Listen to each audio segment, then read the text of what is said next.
Hello, welcome to the stream. We're back, finally. I'm back. I live, I breathe.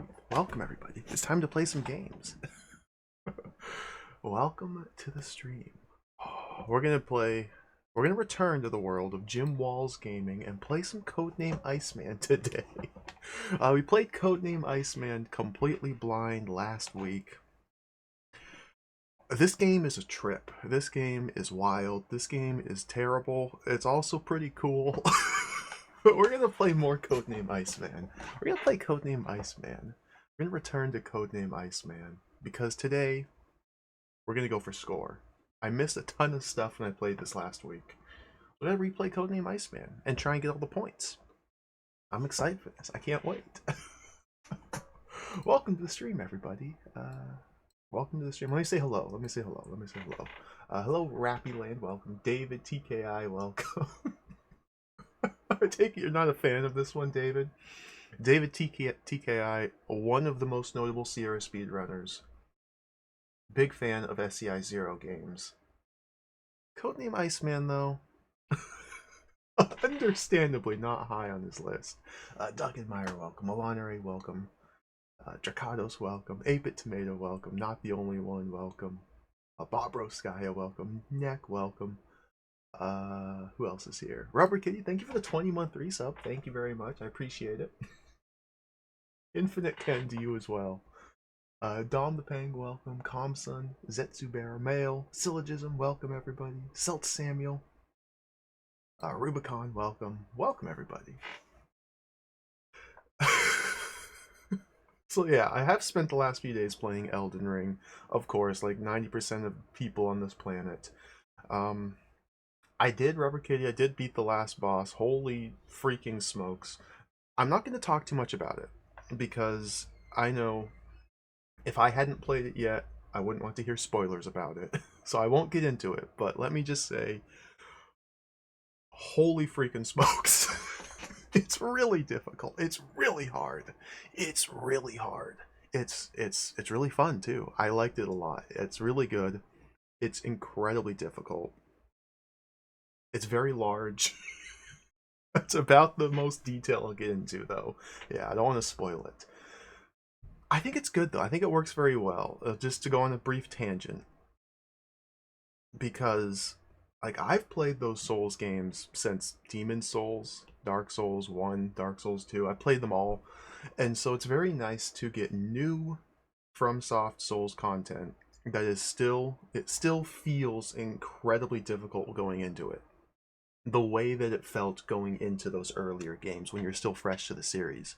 So even now, understanding their conventions and their methodology of game design and boss design, enemy design, and so on, it still catches you off guard and kicks your butt.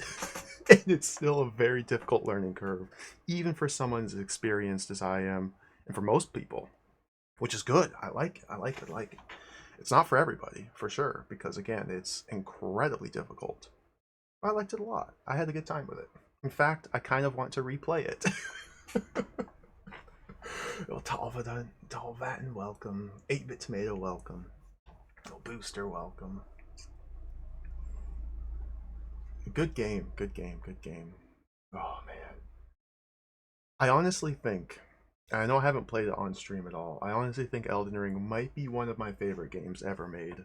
It's just so good. It's just so good. It feels so good to walk around and smash stuff with a big stick. it just is unrivaled. It really is unrivaled. But anyway. Anyway.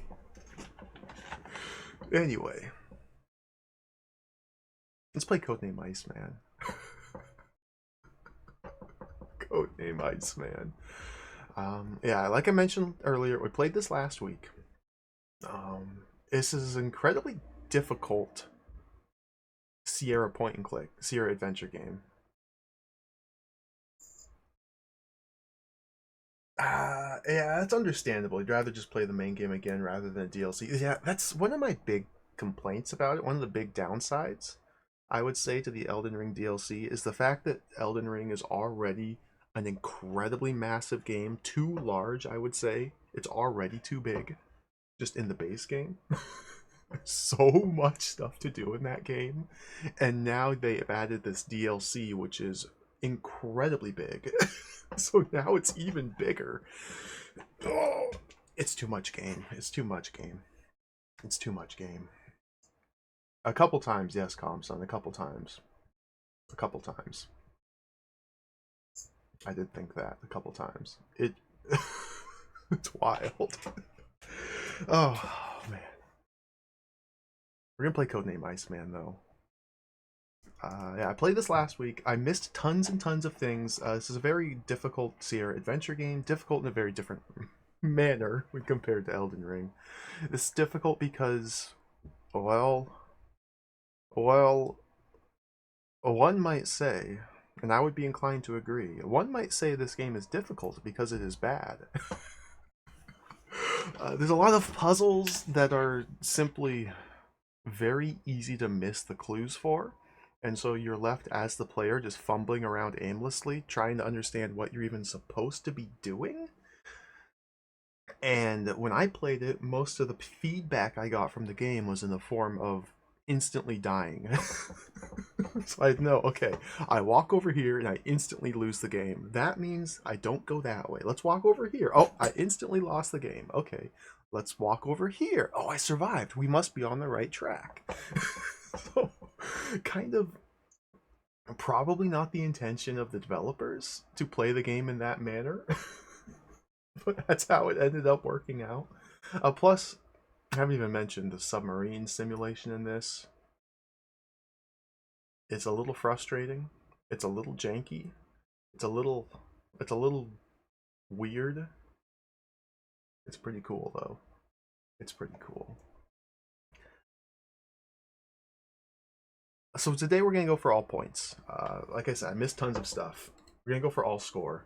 I will be following along with a walkthrough because honestly, it would be impossible for a human. There's the walkthrough link if you want to follow along at home. It would be impossible for a human being in a reasonable amount of time to play through Codename Iceman and find all the points. I stand by that statement. I think this game may be the hardest Sierra game to get max score on without looking up spoilers. Because some of the stuff you have to do just is insane. So let's start it. Let's get into it. How do I how do I stream? Press this button. Game. Yeah, there it is. Oh, Tiny Dunnick, welcome. Vino, welcome. Codename Iceman. Okay. Look at all these games. I don't even have all my Sierra games here on ScumVM. Again, we're using ScumVM to play this rather than DOSBox. Simply for ease of playing. This game has a few things, specifically some of the submarine events that are tied to CPU clock speed, and it can be very janky and difficult and almost impossible at times if you're not playing on a very specific set of CPU cycles. And rather than deal with all that, we're just playing in ScumVM. Start.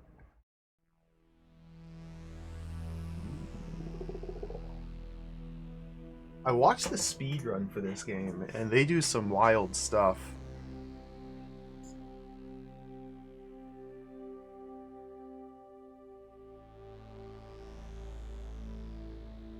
Like the speed run plays on DOSBox, and while piloting the sub, there's times where they just like crank the speed up to full and just bloop, skip ahead because the game runs so fast, and then turn the speed down and do what they need to do, then turn it up and turn it back down, and oh. Yo, Bane's welcome.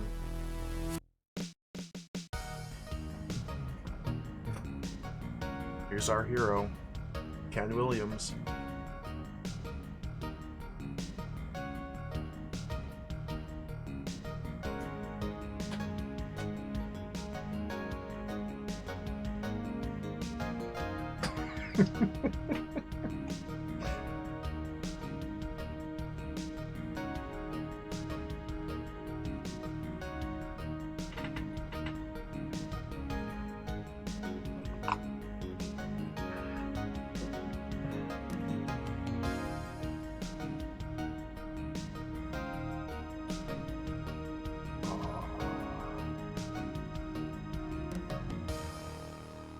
special thanks to the U.S. Navy. This game would not be possible without the military of the United States of America. Alright, let me move this window right there. I think we're about ready. Welcome to the beautiful island of Tahiti, where warm South Pacific breezes caress the emerald clear waters of a sun-filled paradise. Let's start the timer. A place of fun and relaxation, a place where love and romance can be found, a wonderland where anyone can get lost in its magic. We find our man, Commander John B. Westland of the U.S. Navy, enjoying a well-deserved leave from his recent assignment. The story opens with Commander Westland on the beach, soaking up the sun.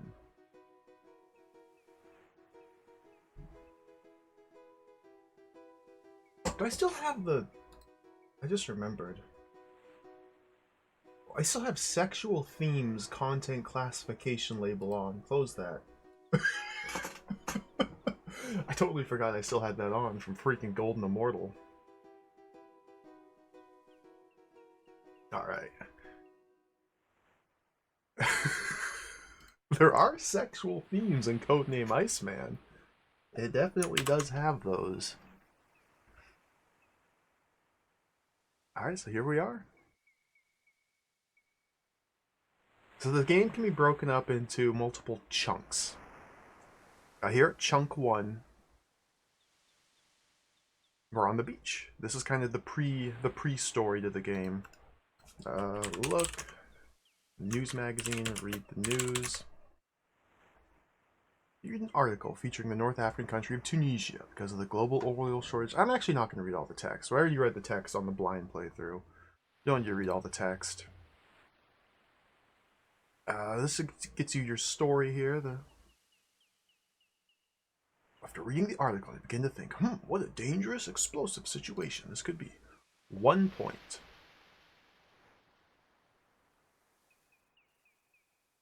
So let's stand up. I'm going to turn the speed up a little. Oop. Look, woman. We're going to oogle the babes. That's how any Sierra game should start. So it's interesting how, right off the bat here, let's do a save. Oh god, these are all my old saves. We'll just replace this. Let's start. Right off the bat here, you can lock yourself out of the score. We already have 1 point, yeah. Right off the bat, we can lock ourselves out of the score. If you grab the shirt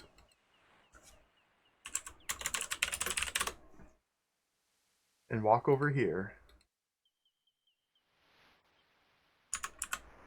there's nobody here. Look, woman. There's another babe here, though. This blonde is definitely a babe. Can I remove shirt? Come back, maybe? Oh, they're back! Oh, look at that. We have magic volleyball players. See, if you're wearing a shirt... Whoa. If you're wearing a shirt, the volleyball players are gone. But if you remove your shirt, they come back. Okay, maybe Jim Walls is smart. Maybe he knew what he was doing. They're back.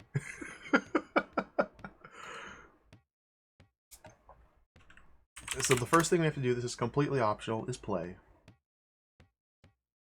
We get to play volleyball, and you just get scored while you play volleyball.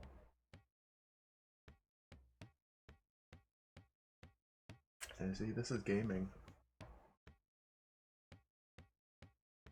Yo, Biff Fraction, welcome. When did I first play this game, Baines? The first time I played it all the way through was just last week. Prior to that, I had played it once, or tried to play through it like, I don't know, 10 years ago. And I got to one of the submarine sections, I just gave up. It was just too much for me. It was too much. Oh, there goes the ball.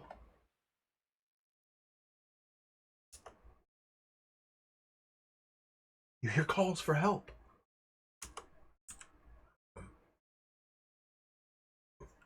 Reach the drowning girl, find her unconscious. Grabbing her, you swim back to the beach. Quickly position the woman flat on her back with her head slightly below her heart. Look at that pose. Look at that pose. Beautiful artwork. So this part, the game just immediately sets the tone. Because right off the bat now, we have to open up the game's manual and follow along with proper procedure.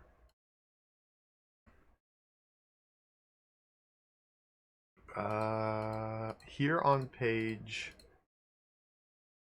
16 of the game's manual, we have first aid procedures. And the only way to get through this sequence without getting a game over and dying is by following the proper CPR procedures from 1989. These are outdated CPR procedures. This is not what's recommended. I guess it's 1987. But we have to follow them anyway. So let's put that. So the first thing we want to do is tab it back into the game. And we need to shake and shout. After gently shaking the victim, you try getting a response by saying, "Are you okay?" Now we call for help. Let's turn the game speed down. I'll take care of that right now. Look at him go. And now we need to establish the airway. You tilt her head back and open her mouth. The guy's just stuck in place. He's supposed to be going for help. Sir? Sweeping the open mouth with your finger, you make sure nothing's blocking her airway. Oh, okay, there it goes. Look, listen, and feel. Place your ear close to the victim's mouth. Try to listen and feel for a breath. And now we give 2 breaths. Would be a good running emote. Okay, look, listen, and feel again. Still no response. Let's check pulse. Check the carotid artery for 5 to 10 seconds trying to find a pulse. Unfortunately, you don't. We have to begin compressions.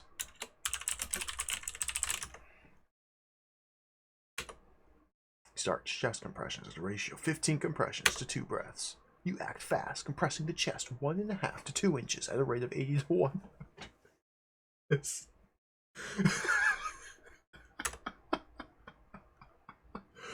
Beautiful.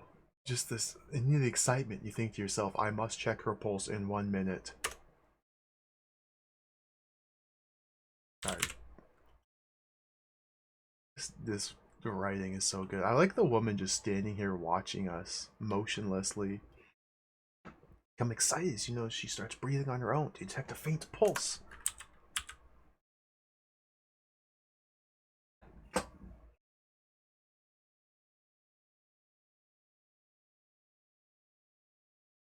Continue checking her pulse. Detect it's getting stronger and stronger. The doctor's here.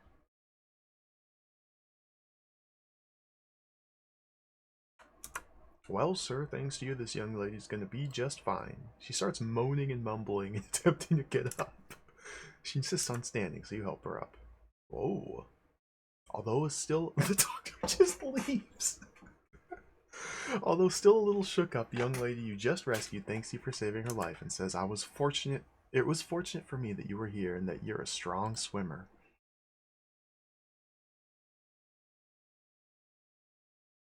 Alright. Awesome. We did it. So that was worth 16 points right there. That was worth 16 points. 100% optional content. The only reason to do this is for score and for just showing how cool and awesome and sweet and amazing and incredible and heroic our hero is. I mean, look how muscular he is. Look how smart. Look how awesome he is. Let's go put our shirt on.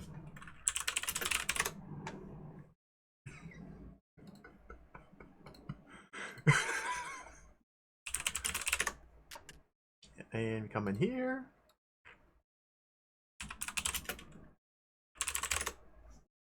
And we get this completely unnecessary full screen picture of the hostess here. Why is this in the game? I I don't know. Why? There she is. Well, let's talk to her. What can I do for you, she asks. We got 1 score for that. We got 1 score for that. We want to get our key. Here you are. Read, assign. Get a point for that. 555-8000. So this code here, this phone number for the No Sinky Dingy, is actually randomized every playthrough. There's a number of things in this game that are completely randomized. This being one of them. So I'm going to write this down. No Sinky equals 555-8000. That's actually a really easy one to remember. What was my previous high score? You know, I don't remember. I don't actually remember. What was my... It was like 220? I don't actually remember. I'm going to look it up. Bear with me. I got to look it up.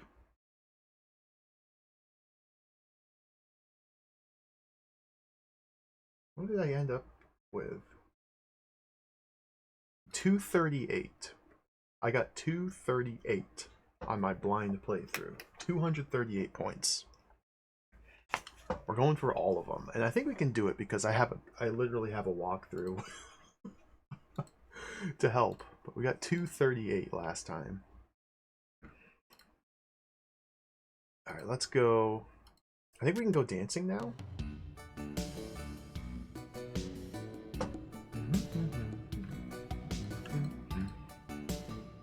Do a save here. Dance. There's a couple of fun things you can do here. This blonde lady here at the bar hits on us. You can hang out with her. Buy her a drink. I guess I'm not close enough to her.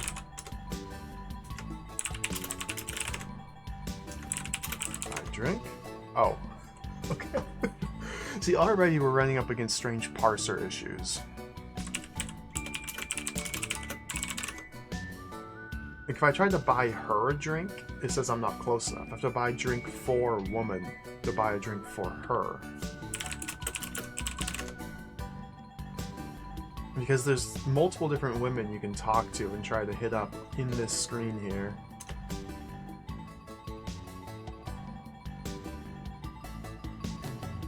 See a lady who seems more interested in drinking than talking. The only way you can get score here is by finding the correct woman to hit on. This woman here at the bar is not the correct woman. Buy a drink for a woman. But it's pretty funny nonetheless.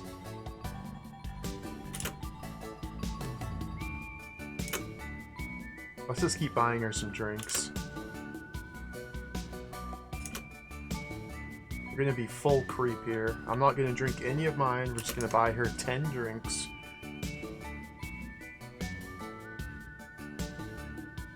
Bartender!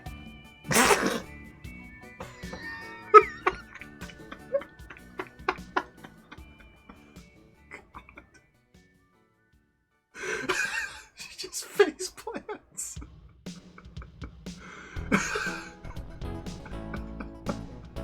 Crawling on the floor in an attempt to regain her balance, Lisa protests, "Hey, come on now, I ain't drunk, I'm just drinking." And then she crawls out of the room. This game is preposterous. We didn't get any points for that. That was just a little goof. I think this woman here. Talk to woman. May I sit? Chair is taken.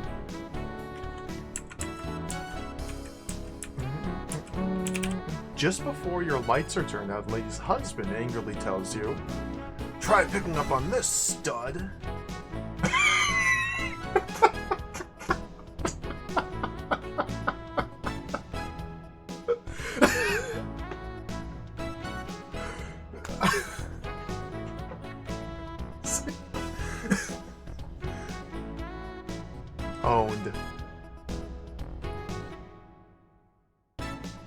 So this woman here, you can just get her so drunk she falls over and crawls out. This woman here, if you try to hit on her, you die. Game over. So we have to come down to this one. We know this is the right one because she gets a full screen portrait here.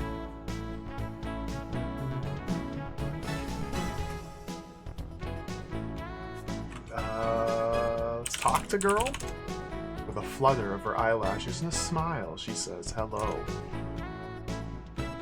Let's buy her a drink. Oh, she says coyly, I wouldn't mind sharing a bottle of champagne with you. Bartender, can I have a bottle of champagne, 2 glasses? Oh, thank you. Would you pour me a glass, please?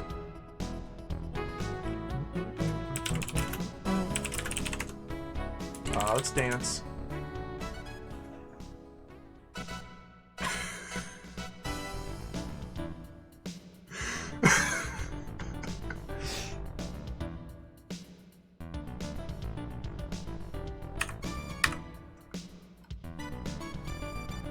This is one of the greatest scenes ever.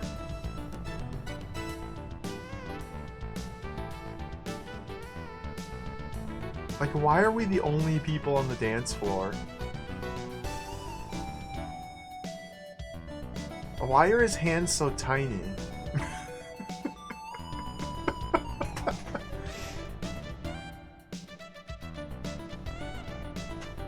Why are his legs muscles so defined? Why is his hair black? Remember the intro when he had blonde hair?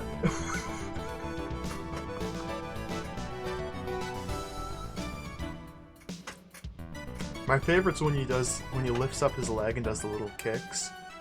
The Elaine Bennis style dancing.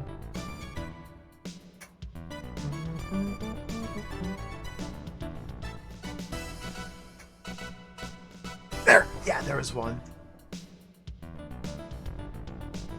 So we can look at this guy down here, this Ken Williams wannabe. Oh, that's Paul on guitar. Whoops. Man. No?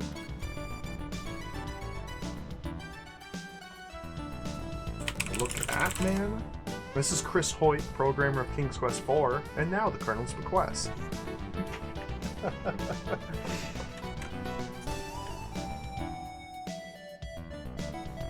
Notice how at the top of the screen here, this fine gentleman sitting at the bar seems to have no top half of his body.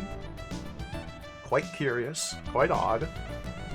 They forgot to finish drawing his body and just the bar can be seen where his torso should be.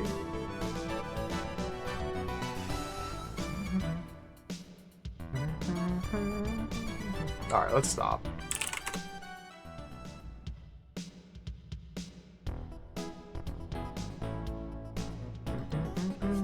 And now we've earned, now we can sit here. Sit. There we go.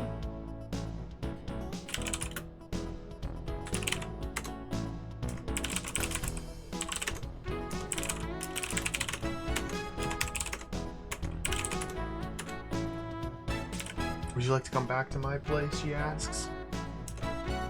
Yes. So you get 7 points for getting, what is this, 3rd base? I don't know. Getting to whatever base this is.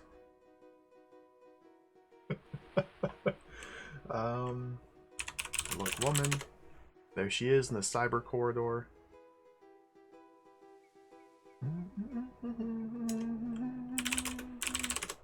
I really had a nice time. Kiss her. Another point for the smooch. After a tender embrace, she murmurs, "Should I come in?" Yes. Come over, have a seat.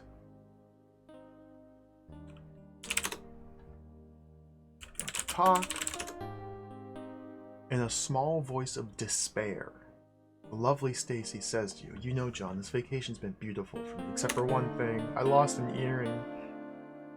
I still don't really understand, and hopefully we'll find out. I don't understand why this happens. Is this purely like serendipity? The fact that we run into this woman here on this island and she just so happens to be a secret agent spy? on the same mission we are? I don't know. So we have to talk to her to learn about the earring. And then we just have to smooch her about 7 times.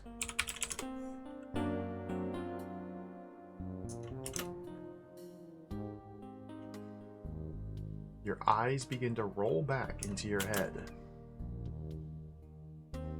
The freaking nuclear bomb that goes off every time we kiss.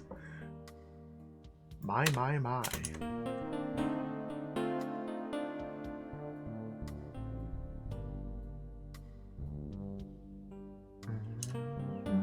This is also 100% optional here.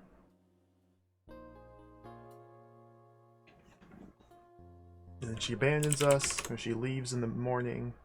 So we can stand up. There's a note. Look note. Get note. Dear John, thanks for making my vacation so wonderful. You were sleeping so peacefully, I just couldn't bring myself to wake you. I have urgent business to tend to. Must leave. I wish you the best. Hope we meet again soon. Love, Stacy. You read and discard it.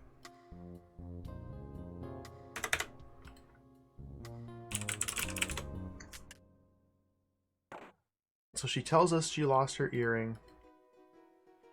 And so now that we know that she lost her earring, there is a single blue pixel here on the ground that you have to realize wasn't there before. And granted, it does blink if you approach it. So it disappeared entirely. Is it still there? Okay, it is there. Sometimes it's not even there. Look. Sand. Slight glimmer. Look, glimmer. You think to yourself as you take a closer look. What? This can't be. Talk about a needle in a haystack. I think I found the lost earring. Pick the object up, and sure enough, it's an earring. We have our key. We got the earring. This is another thing I totally missed on my playthrough. We have to look earring. The top can be opened. After carefully removing the top, you discover the earring's hollow. Open the earring. It is. Look in the earring. A tiny roll of microfilm. Mercy, mercy!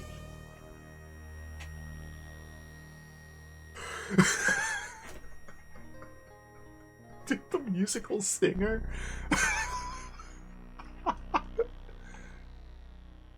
But for whom? Okay, that's pretty cool.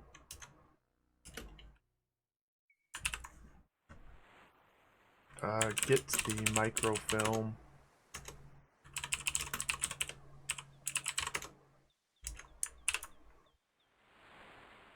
There it is. Roll a microfilm.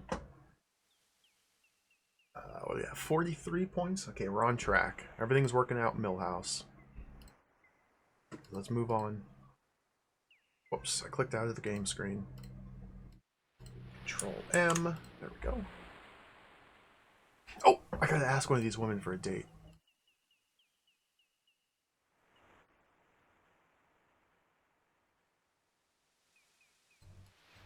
Now it's the morning after. We need to head back to our hut.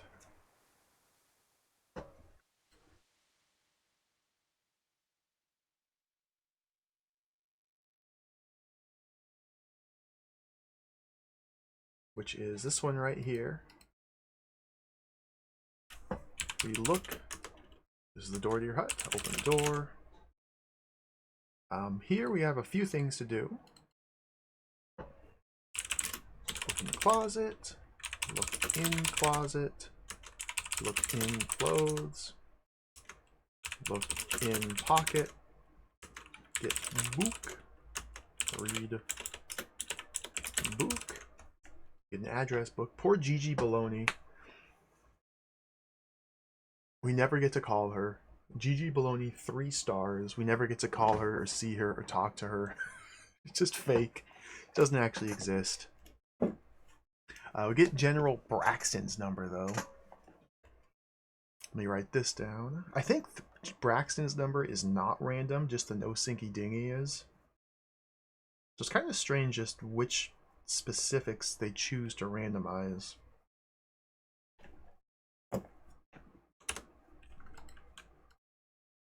Head over here.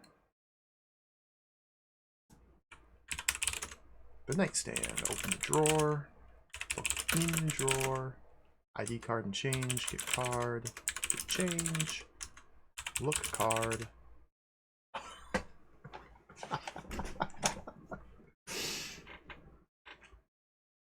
Go Tangle Bunny, welcome. C:/ welcome. Counterfeit Bagel, Cadis, welcome in. Skunk Ape Games tweeted 4 days ago. Salmon Max Devil's Playhouse. Ooh.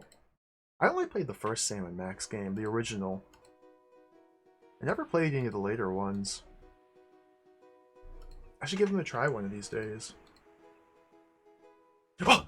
There's a woman! Okay, look. Woman. Ask for date.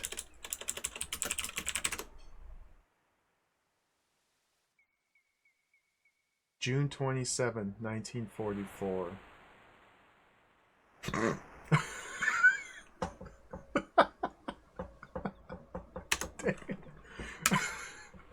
Wait. That doesn't even make sense. How is it 1944? It's not. What? This. I wonder if that is based off like the system clock. The current date. Oh, okay, it is. It's based off the current date. But since I'm running this in Scum VM, they must have some check for it. I don't know what they must do something weird. That's curious.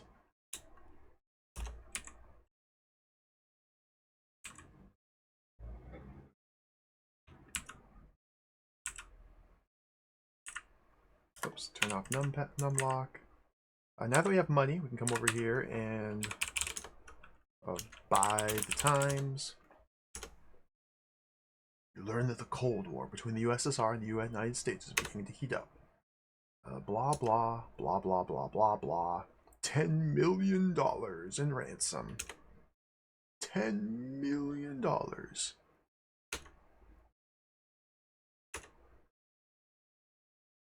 So it is quite funny that a lot of like the story and the backstory and the setup for the game's plot is in optional things that you can very easily just miss out on, which is a running theme throughout the course of this game. There's tons of stuff like this that flesh out the game's story that are completely just missable. And we got 2 points for it.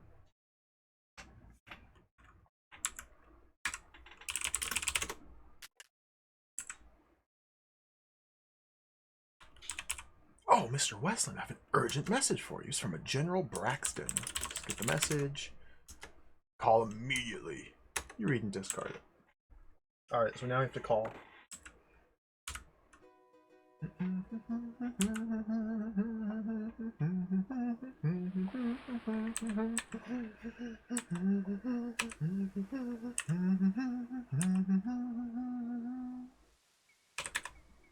I can't wait for the submarine parts. I might get a little frustrated trying to do the submarine sections to get full score, but we're just gonna do it. It's just gonna happen. Let's replace dance with hut. So we're at 49 points here. Let me check the walkthrough. Perfect. Perfect. Everything's going fine here. Chat and business, welcome. This part is perhaps one of the most egregious cases of just nonsense in this game with regard to score. So look at this. We're at 49 points. Call. Put Braxton's number in. Like, I find this to be absolutely demented. I wonder if Scum VM fixed it. After a few rings, someone on the other end answers. General Braxton here. What can I do for you? If we just talk, you identify yourself to the general. Tell him you received his message. After the mutual hellos, how have you been greetings, the general says, sorry to cut your leave short, but we're in the middle of an explosive situation. I got 2 points there.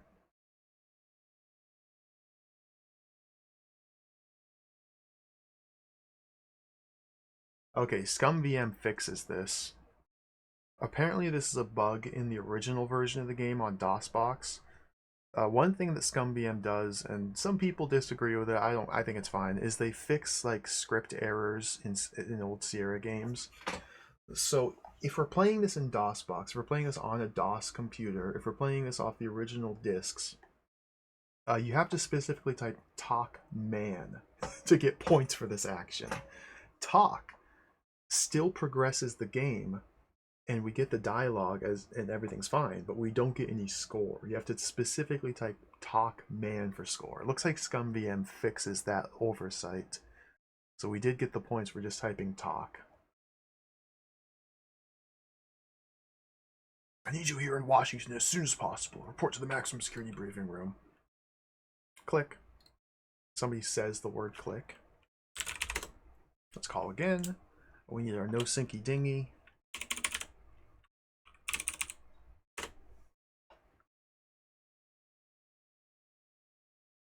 Again, we just talk.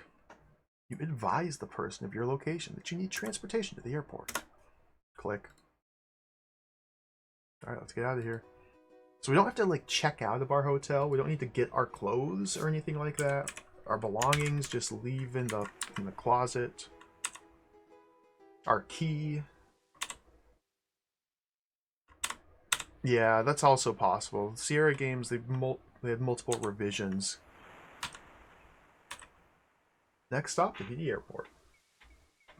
We just leave. We just get out of here. I mean, it's just an island. It's. I mean, we're big, super important spy man. We'll just let other people worry about clothes and checking out of the hotel. We gotta go. There we go. 53 points when leaving the island. Perfect.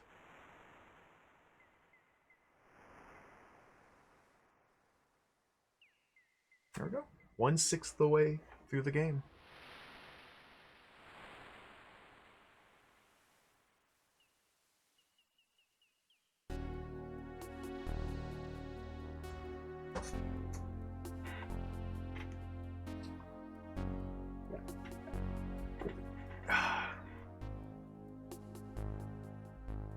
Yeah, I like a lot of things about this game. Like, I can tell the vibe it's going for, and at times it pulls it off pretty well. Like these little cutscenes with the music, they're really cool. Just the way it's stylized, just the border.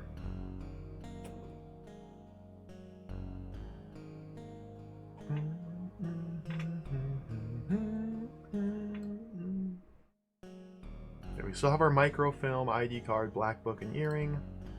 Eventually these items are simply going to disappear. Are you Commander Westland? Look.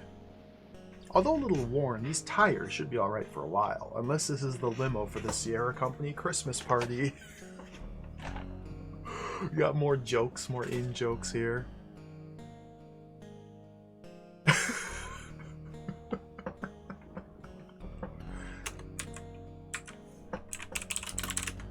This is your driver. Say yes. It's my responsibility to look at your identification, sir. Show ID. Please have a seat, Commander.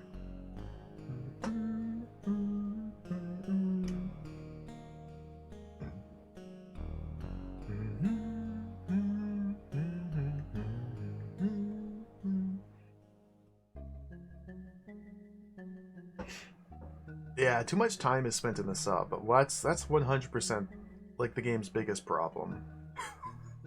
Those submarine sequences are they're just too drawn out. There's too many of them, and it's not that fun.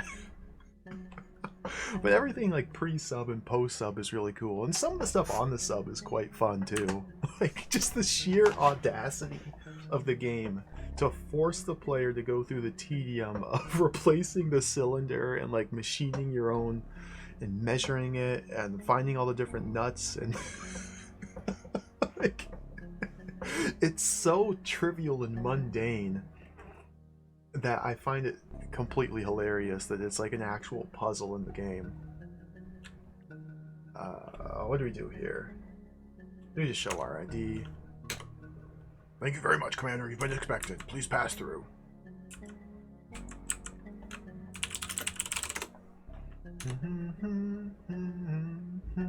Yeah, the torpedo and cylinder nonsense. I quite like that.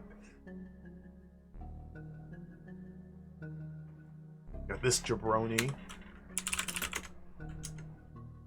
He shoves your ID in his pocket. The infamous jabroni soft locker. So, this game has a reputation for being filled with soft locks, Walking Dead scenarios. I think that is not true. There's a lot of events in this game that seem like you're soft locked if you do them wrong, but in fact, you can just keep playing. Like, this guy takes your ID, but you never need to use your ID again after this point. You can beat the game just fine without your ID. Pentagon.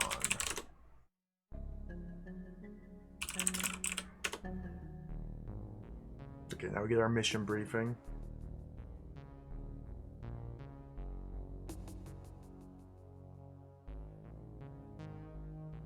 Look how fast he's talking.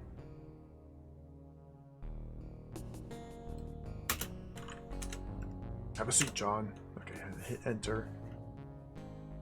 So I'm just going to skip through the story here. I'm not going to read it all out. We've done that before. The President has sent the U.S. 7th Fleet to the Mediterranean as a diversion. We must rescue the ambassador.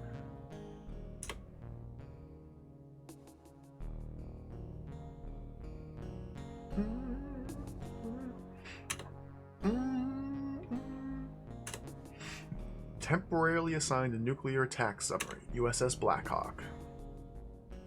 You will rendezvous with the boat at Pearl Harbor. Commit the numbers 1 3 4 to memory. These numbers here, not randomized. You write them down.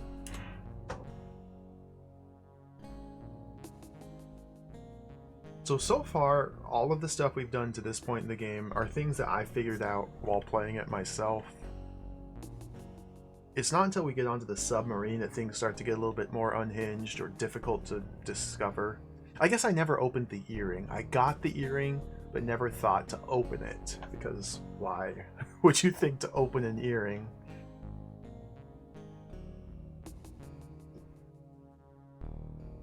Ambassador Richard Lloyd's being held in there. A female agent. She looks familiar. You must use the code name Iceman. This part, very rude. If you don't remember this, well then you're kind of screwed. She will have in her possession a map directing you.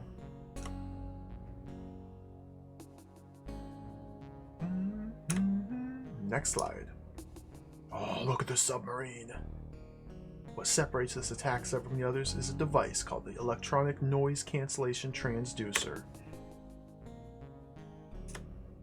That's it for me, Westland.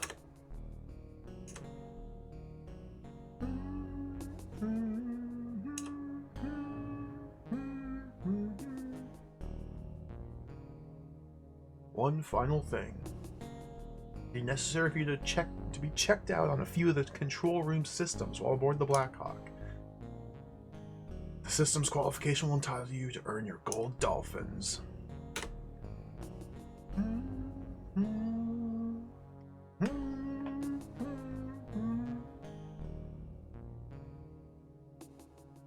Stand. Gotta get envelope. And let's get out of here.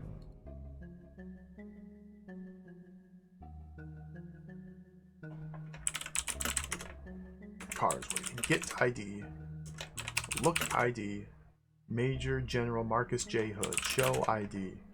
It's giving you the wrong one. Look ID.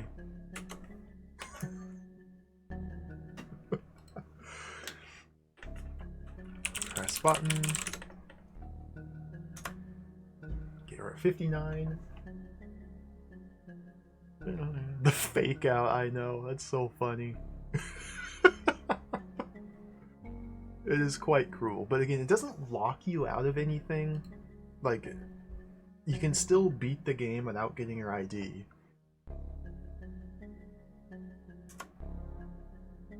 As far as I know. Because from this point forward, you never use it unless you get to the secret briefcase compartment, which you don't need to get to. Another airplane sequence. Unbelievable, you muse. The magnitude of this operation is overwhelming.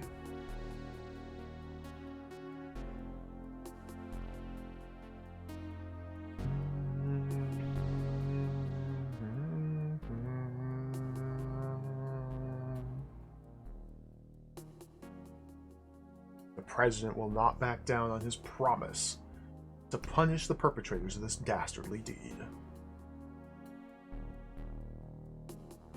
You shudder to think what nightmare may come upon the human race should this mission fail.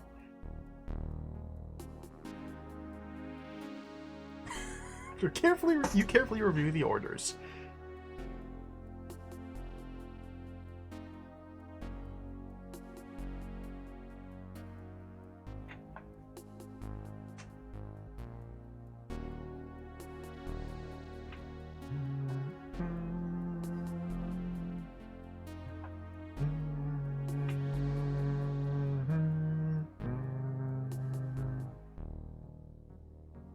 Beautiful.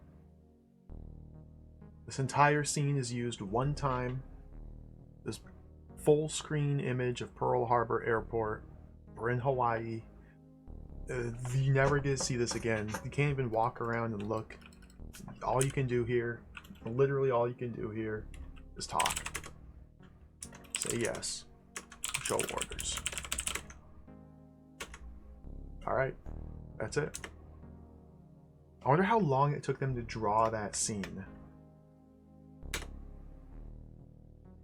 And it's used for 5 seconds. Change into your uniform, stow your personal belongings in preparation for boarding. So when it says I stow my personal belongings, I now no longer have the earring. But I still carry the envelope, the microfilm retrieved from the earring, our ID in the black book. I don't know why we still have the black book. We're not going to call Gigi baloney. I wish we could.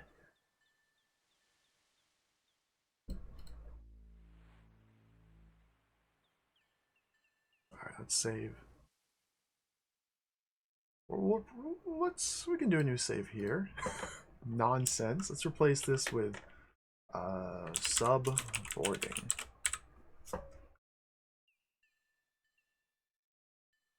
Oh, look at this. The harbor here. I just really like this pixel art. This era of Sierra games it just looks so good. Look at a little bird, the flag blowing in the wind. Oh man, I'm ready to salute that flag so hard. Salute the flag! Yes, proudly you whip a snappy salute towards old glory. Salute the officer. You salute the officer. Request permission to board. Your orders, please. Permission granted, Commander Westland. Welcome aboard.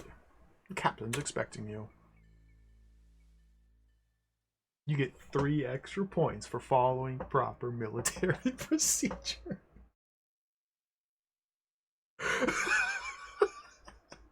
So I will say, to this game's credit, as opposed to Police Quest, if this were a Police Quest game, you'd simply die here. You'd get a game over if you don't follow the correct procedure.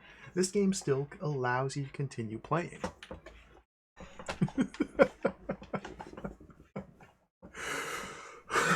Man, I think we're going to be playing Police Quest soon. I think we're going to be playing Police Quest soon on the stream. I really want to. This game has made me really want to play more Police Quest. Because I've never played through all the Police Quest games. I played through the original Police Quest 1 and most of Police Quest 2. I've never played the remake of Police Quest 1 or Police Quest 3 or 4. We're gonna have to play through them soon.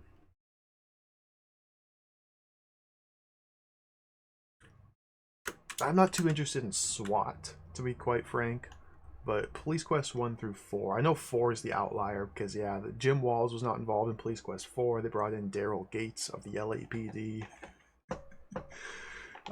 And Police Quest 4 is like an insane dementia game. It's completely addled, but that makes it even more entertaining. So we're gonna have to play it. Oh, here we are. Ah, here we are. We're back. All right. All right. Here we are. We're back. We're back. Back on the sub. Oh, here we are. We're back. Okay. All right. Open. What are we doing here? Before we do anything, let's open our drawer. Get the caliper.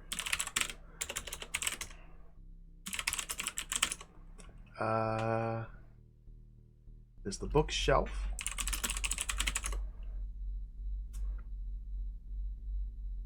Decoding book. And also, now that we're in here, we no longer have our black book. So the game is just like incrementally removing our items from our inventory for some strange reason. The previous scene, when we were standing outside the sub, we still had the black book with Gigi Baloney's phone number in it. Now that we've entered the sub, it's just gone. For some reason. Our orders are also gone, but we showed them to the officer on deck. Yeah, I do want to play Blue Force. I've never played it. I've watched multiple people stream Blue Force, but I've never played it myself. I do want to play that one, yeah. It looks cool. I think that's all we can do here for now. Yeah, we gotta go over here. What do I have? 67 points. Oh. Just as you enter the control room, the captain greets you. Welcome aboard, Commander. Your credentials are admirable. We're proud to have you as part of this team. Rambling on, he says, the success of this mission depends how fast we can move. Here we go. Have a seat at the controls, John. It's time you learn to drive this baby. I'll give you every command as we get underway. Believe me, John, by the time this mission's over, I guarantee you'll be an expert. Save. So this is sub 1. There's like 4 of these submarine sequences. We're in sub 1. So the manual details what all of these little buttons and knobs and levers do. Let's go all ahead slow. Basically, this is our throttle. This determines our rudder course, or our course. We can turn right or left using the wheel here. This is our current heading, this number. Our speed is indicated right here by the number of blue lights that are lit up. This is our depth. We can go deeper or surface.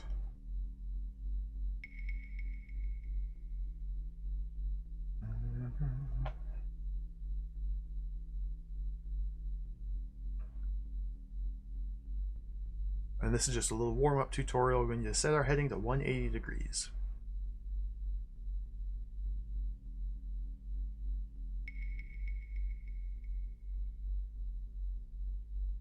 And one thing you can do here is if you click and hold the mouse button, at least in ScumVM, I don't know how this works in DOSBox, but you can pause time momentarily if you just click and hold. So I can set the wheel however I want without time passing as long as I hold the mouse button down. Okay, so we set the course. Right full rudder, change course to 270, okay.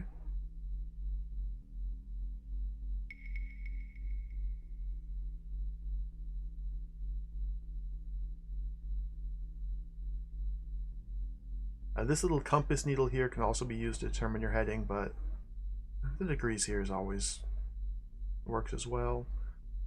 These are... I don't actually remember what all these are. Time. This is our speed. This is our depth.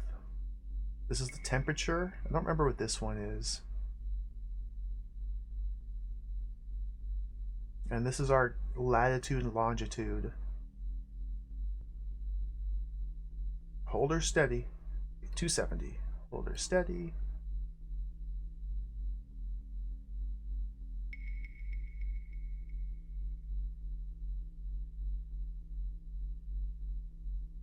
Let's roll. All ahead 1/3. Boom. So you can just hit plus on the keyboard to nudge that up. So now we're at 1/3 speed.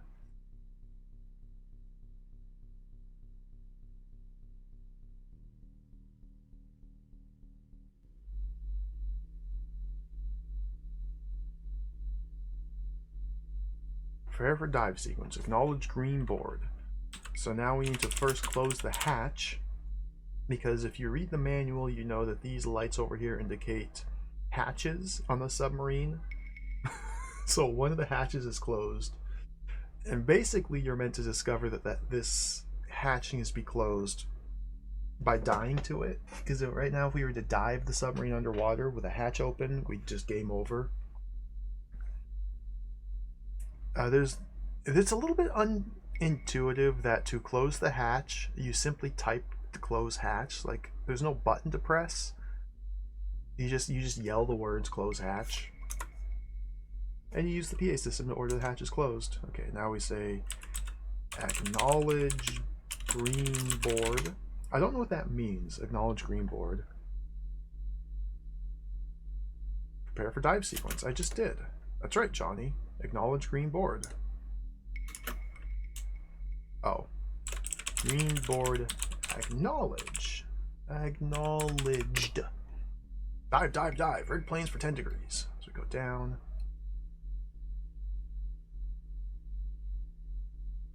Level off at 200 feet. Confirm when depth attained. Okay. Depth attained. Change heading to 360 degrees.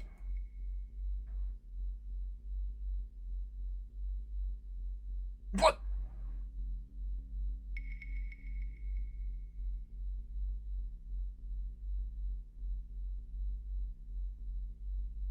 I overshot it a little bit.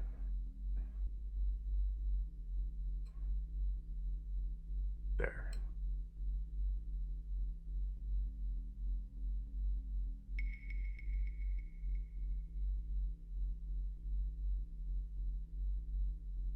Steady as she goes.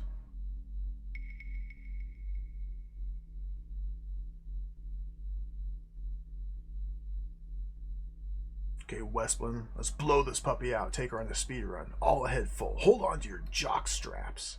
Grab your nuts. Bring her left to 355. Okay, steady as she goes.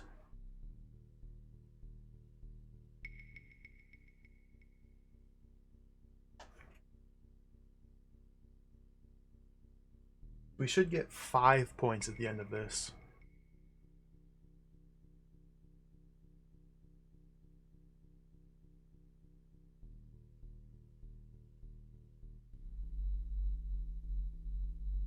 Oh, dude, look at the dithering.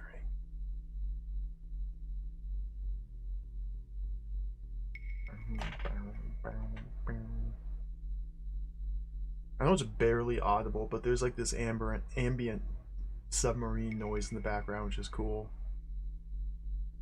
I'll stop.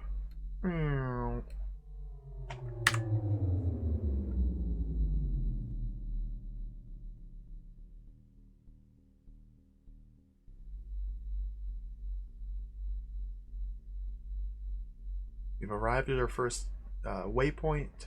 Coordinates 30, 170. In the mission briefing back at the Pentagon, we were told to arrive here before opening our mission orders. So now that we're here,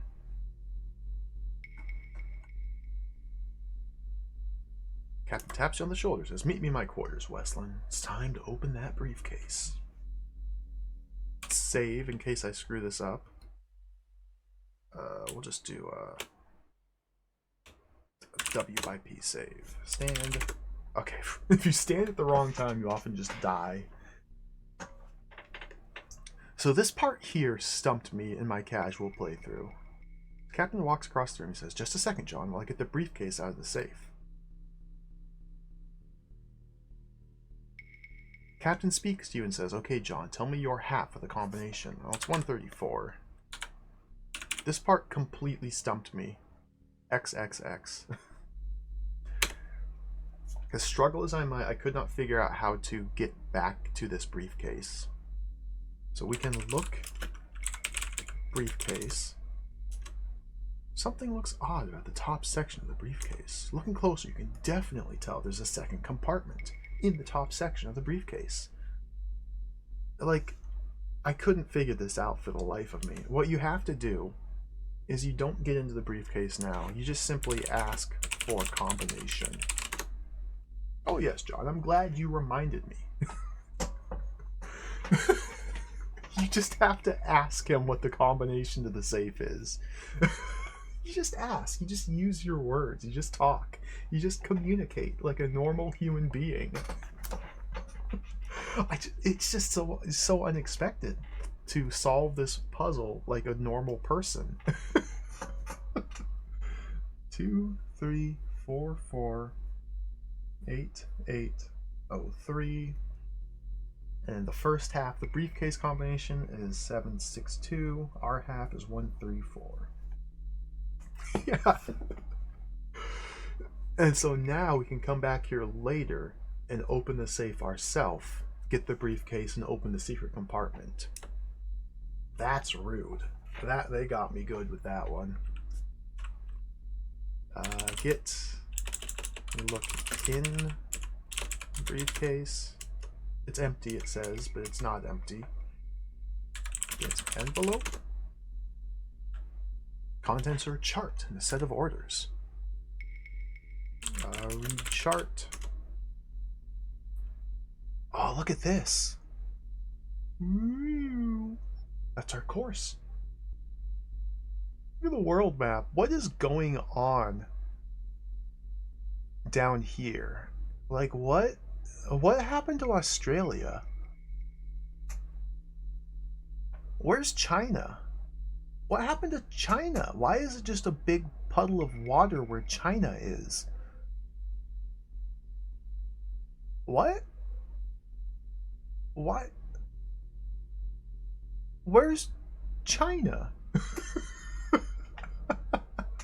Australia has a growth. Did Australia and New Zealand just merge?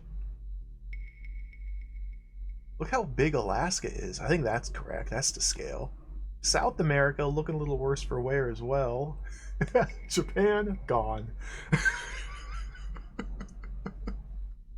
Indonesia has just taken over half of the Pacific. Beautiful, beautiful.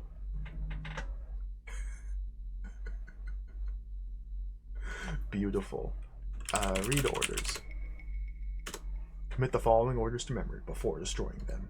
The expediency of this mission is of utmost importance to the survival of the ambassador. Use extreme caution navigating the Bering Sea. The USSR is threatening blockade of the straits due to claimed violations of United States military operating inside her territorial waters. Washington has denied these accusations, issued a counter-communique warning the Soviets that appropriate action will be taken if any blockades encountered. Arrived Mediterranean at 12 degrees longitude, 36 degrees latitude, no later than 0700 January 29. Rendezvous with female CIA agent. Blah blah blah blah blah blah blah blah blah blah blah blah blah.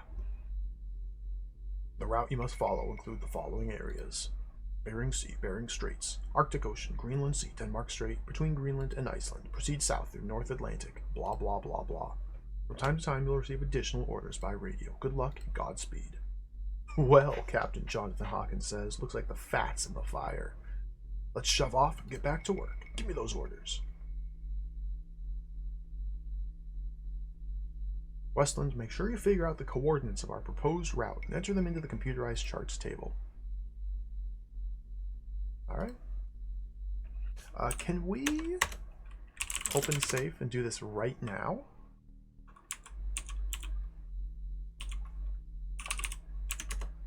Looks like we can.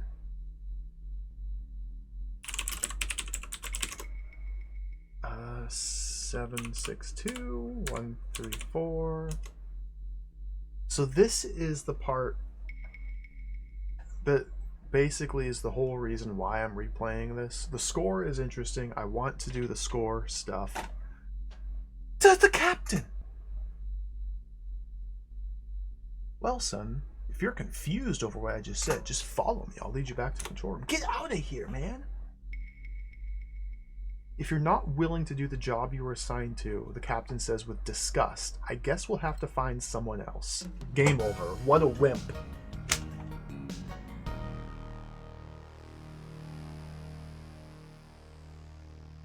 What a wimp. Next time, do what needs to be done, you wimp.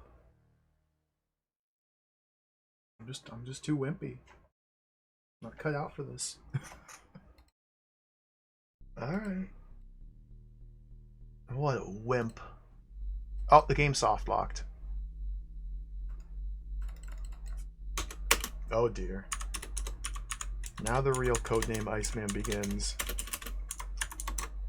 The game just soft locked. Sometimes if you walk out of the door incorrectly, the game just freezes.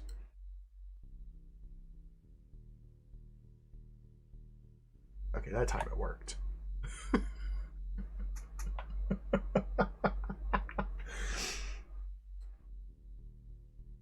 Pause the game. Okay, let me check my notes here. And by my notes, I mean, let me look at the walkthrough.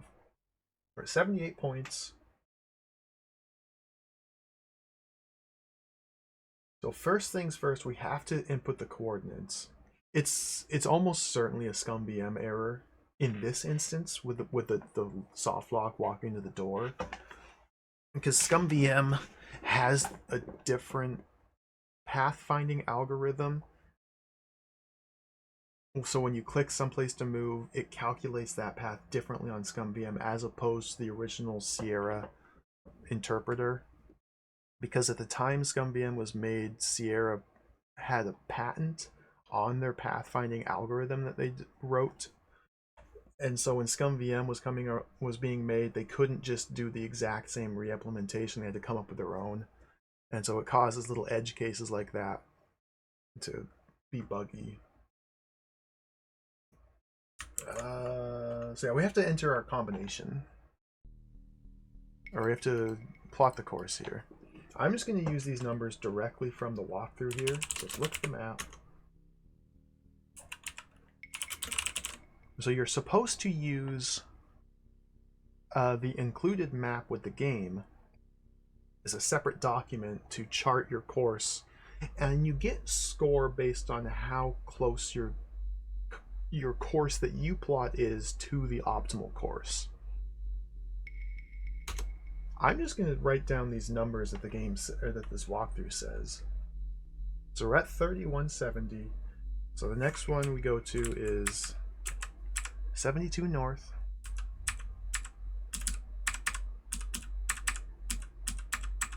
72 north, 170 west. Enter. 86 north. 86 west.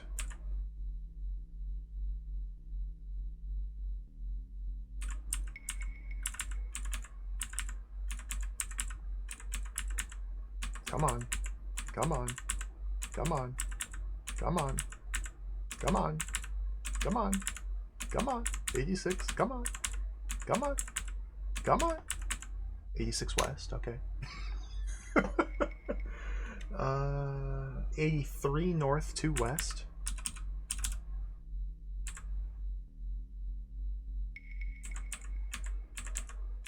So you're given a fair amount of leeway here when entering your own coordinates.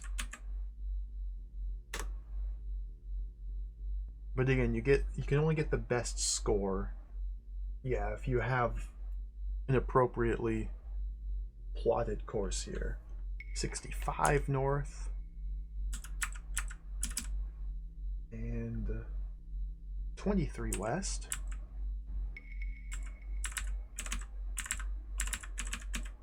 Come on.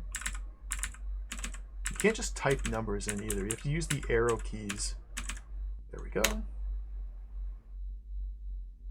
36 north, 12 west. That's our final destination.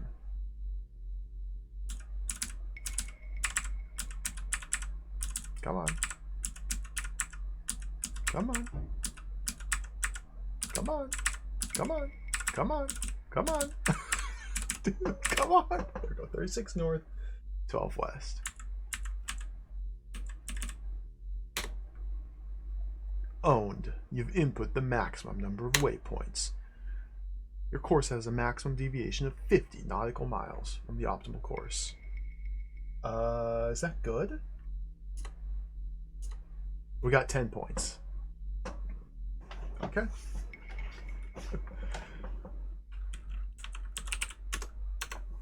I see that you feel at ease with our new map table.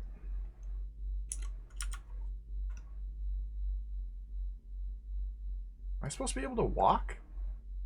What? Am I supposed to sit down? I guess so.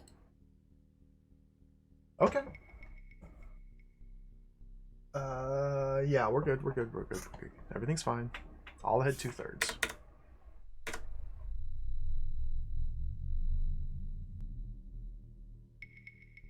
It's at depth for 300 feet. Notice how we never have to acknowledge green board or close hatches again? It's literally just a one-time thing.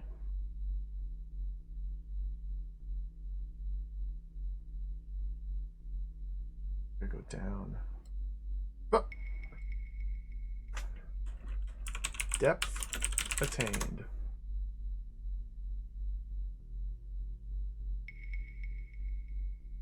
$88 points.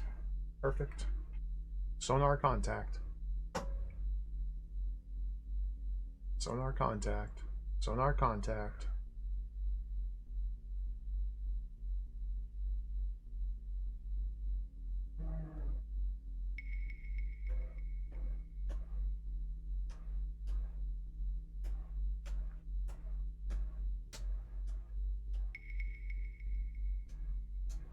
Sonar computerized signature scan. Friendly.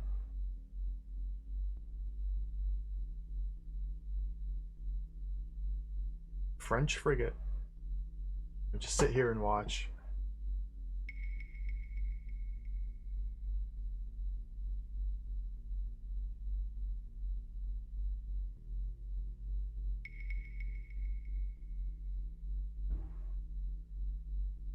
Come to periscope depth.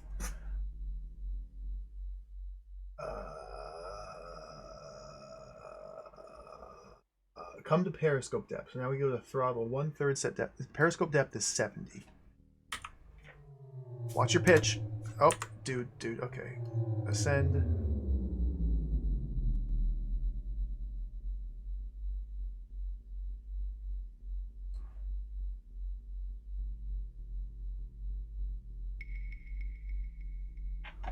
So you only know what periscope depth is if you read the manual. They don't tell you what periscope depth is.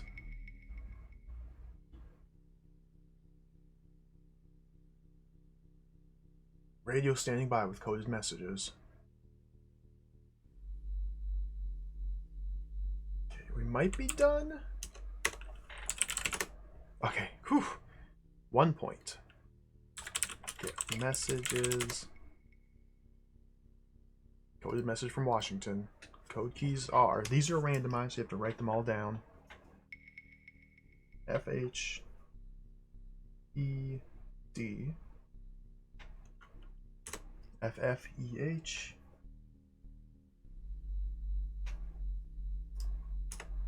message from CIA command, sir. CIA code keys are BDFH BBBG.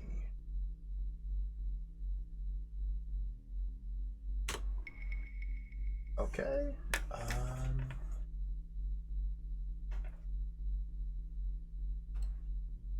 So now we can finally open the safe. So now we're kind of, this is The first time since we boarded a sub that we're free to just kind of do what we want for a little while.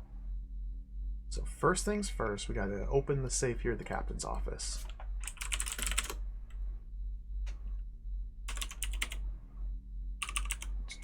Put that in. Open the briefcase.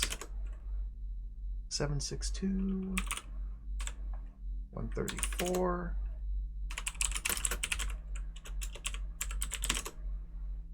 Having removed the manila envelope from the briefcase, you take a closer look. There was not a manila envelope in the briefcase before.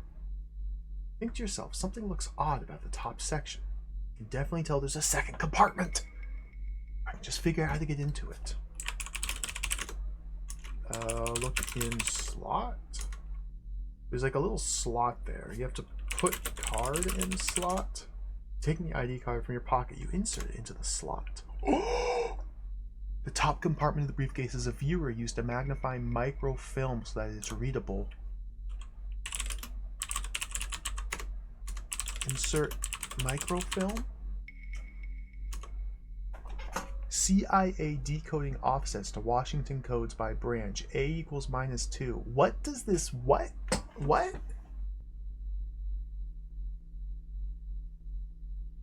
So, just to recap, this microfilm, which gives us these code offsets for decrypting CIA encoded messages, was given to us covertly by a female undercover agent we met while on vacation, who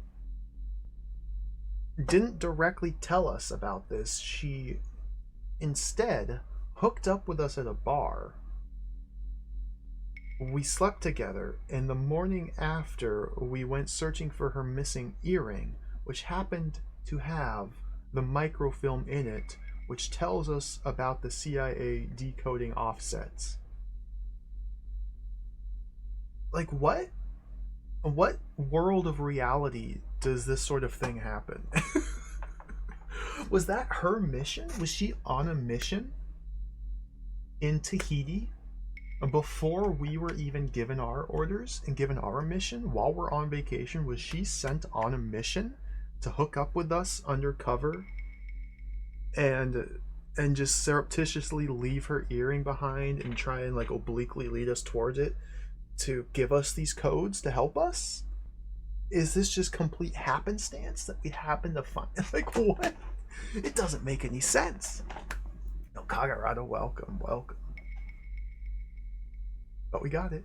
What this means, decoding offsets, A equals -2. So if you're in the Army, you do -2. If you're in the Navy, you do 3. If you're in the Air Force, you do -1. If you're in the Marines, you do 5.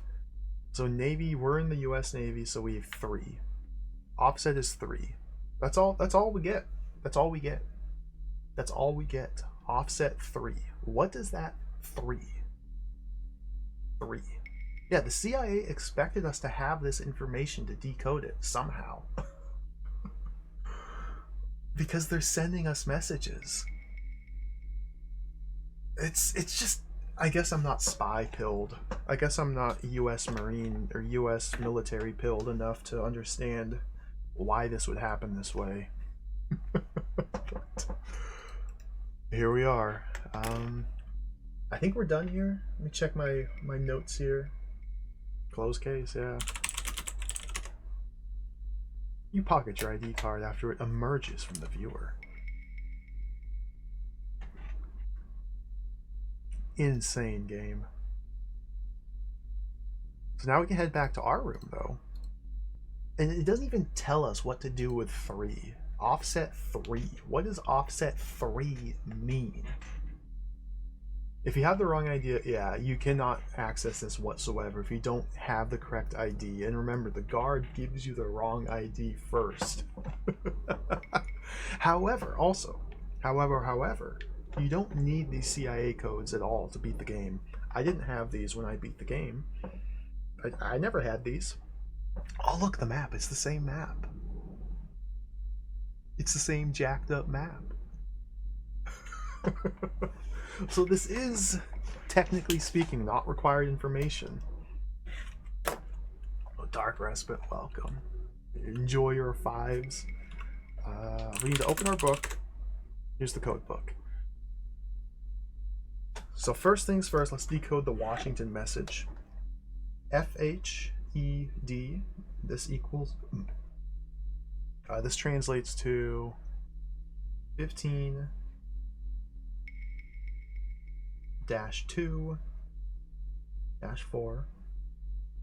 and then FF is 11-2-5,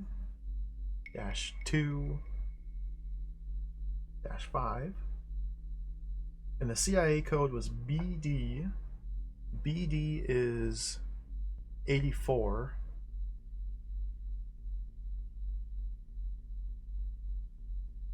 But we have offset of 3. I don't know what that means. BD-F-H.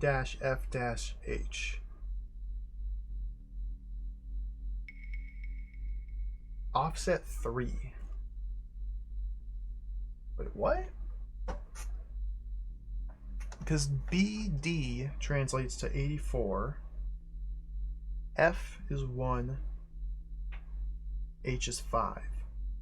And the way these are supposed to be read is like BD is page number, and then the middle number is what line, the final letter is what word. So if we have an offset of 3, what?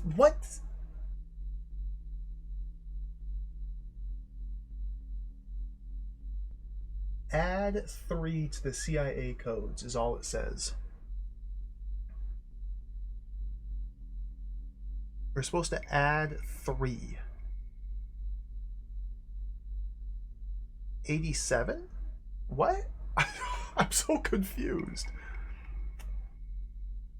What are we adding 3 to?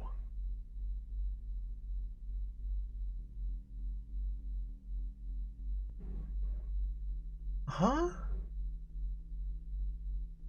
Because we got letter B and then letter D. 84. Adding 3 is 87. There's no page 87 in the game's manual.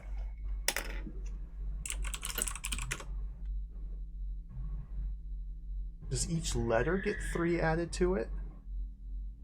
Maybe every individual letter we add 3 to. So BD would be 8 plus 3 is 11, and then D is 4 plus 3 is 7. Maybe it's 18. Then F is 1 plus 3 is 4.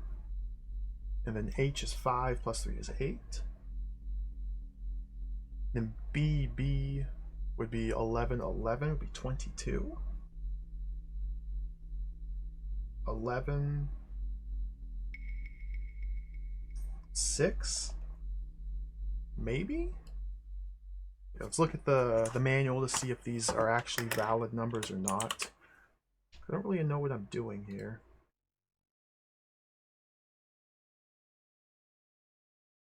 Okay, first things first, the Washington code was on page 15. Line 2, word 4, 1, 2, 3, 4 is steer, S-T-E-E-R. And then page 11, line 2, word 5. 4100. Is there a page 18? There's no box on page 18, so I did that wrong. Okay.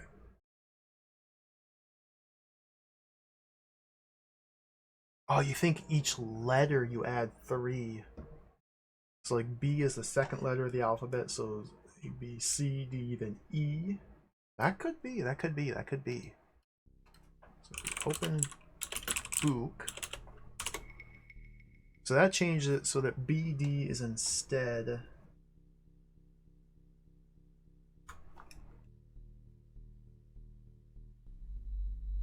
EG, which is 23. Let's check the manual immediately to see if that's a valid page number. 23 has no codes on it.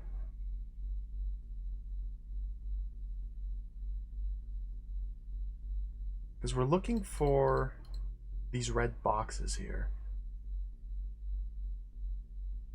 Okay.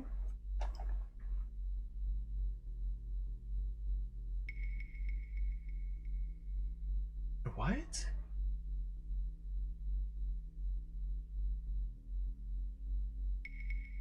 What? Oh, Fletcher, welcome. It really does. You're not wrong. What? Offset 3. Offset 3. Because we're in the Navy, 3.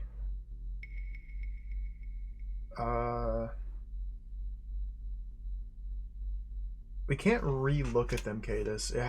We get them at one opportunity when we talk to the radio man. He gives us the code. And I wrote it down here. BDFH and then BBBG. If you don't write it down, you can never get that information, the code again. And the codes are randomized every time. So the letter BD, add 3 to the numbers, gets you page 17? What? Disconnected. Attempting to reconnect. Connected. Joining. You've joined Billable. Alright, we did it. Welcome back. 8 becomes a 1? That could be, yeah. So BD translates to 8, 4. If you add 3 to each number, the B becomes an 11, and so it's just a 1. And then the 4 becomes a 7, so that's a 17. That could be it. That might be it, yeah. That might be it. 17, and then F becomes a 4, and H becomes an 8. Let's see if that comes up with anything valid here.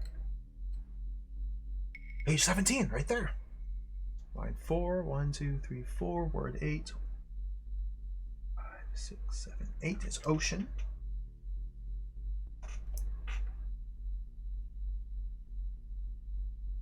And then the next one was BB. That's 11, 11. So 11. B is 1. G is 6. Page 11, line 1, word 6. Line 1, 1, 2, 3, 4, 5, 6. Redwood.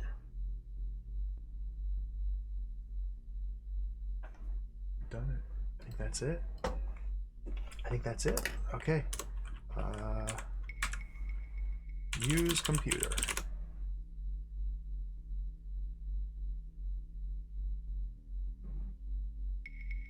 So we'll do the Washington code first. Steer 4100. Contacting fishermen. Locate fisherman's net. Signal their presence by placing a bottle in net. One way is clear. Fisherman will remove bottle. Receive next communicate at waypoint. Decode another message. Yes. Ocean. Whoops. Redwood. Russian warships on patrol. Use extreme caution in Bering Sea. Use alternate entry to harbor. That's it? So this is what I replayed the game for? I thought these codes would be cool. Russian warships on patrol. Use extreme caution. Well, we're going to blow them up. We're going to kill them. Use alternate entry to harbor.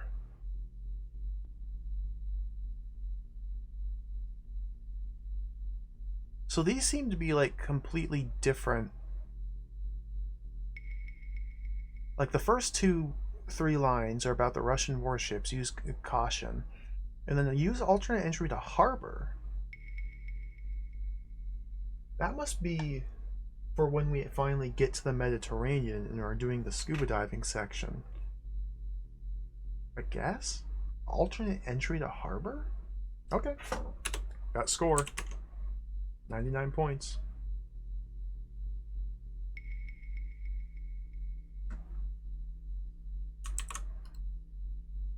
So now it's time to do our inspections. We are the first officer on board, the executive officer on board this ship. It is our job to inspect certain aspects of the submarine. So let's go do it. Time to have some fun. Let's get a burger first. Get food. Slides a burger out through the window. Oh, look at that burger!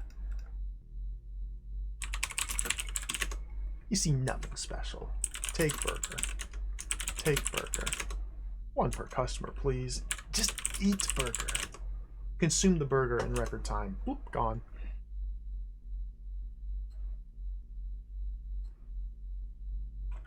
This part is also a little bit confusing. If you're not familiar with the game, you just have to simply know that you can walk to the left here.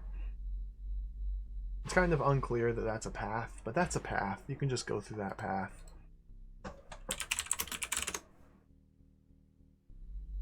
Yo, Tharg, welcome, welcome. My favorite person. Good day, Commander.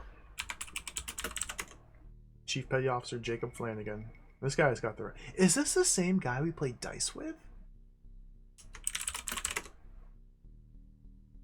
The old Salt says, I cycled me equipment earlier this morning, Commander. It sounded a wee bit strange. There could be a problem. What's the problem? Doesn't have much else to say right now.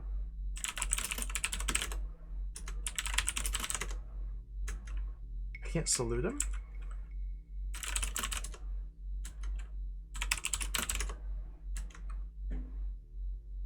Okay, see you later. If you won't be needing me, sir, I'll be on my way.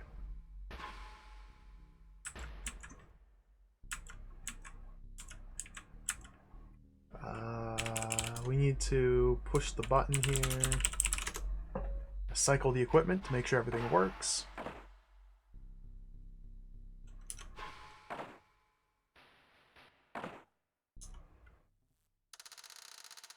Oh, it's broken!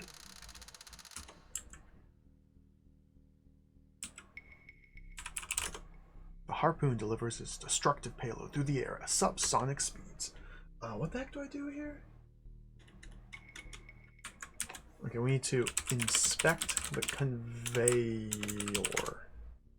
Inspecting the conveyor, you find a sheared cylinder. You reach down and remove it. You measure the cylinder. We have a terrible stuck note here. We have 1 inch and 1/4 inch. Can't tell how long it was because it's been sheared off. Okay, got 5 points.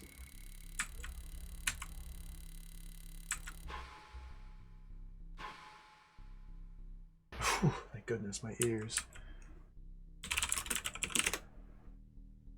So I have to go repair the cylinder.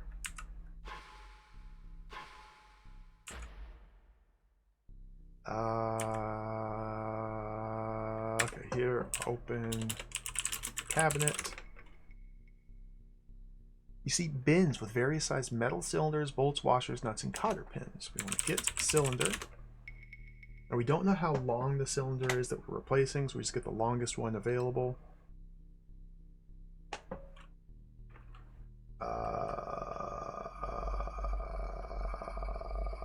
Look in cabinet. We need a cotter pin as well.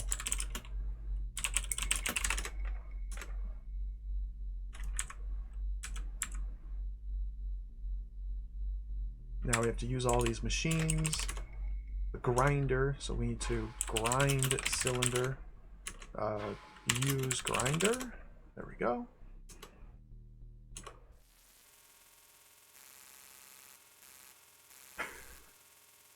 This game. Alright. 1 point for grinding. We have the drill press here. Use cylinder. Use drill. Secure the metal cylinder into the press. Look at the bit. Use bit. Get bit.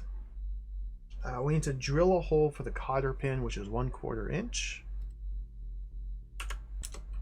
You get 2 points for selecting the right size. Turn on the drill.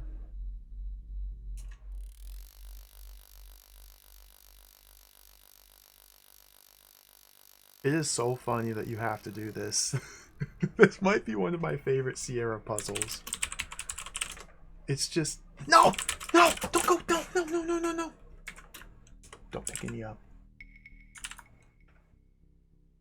Oh, I have it. Okay.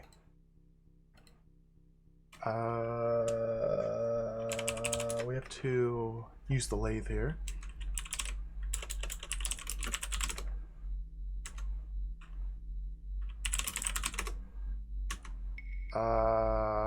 Set lathe. There we go. Our diameter is 1 inch. We measured it previously.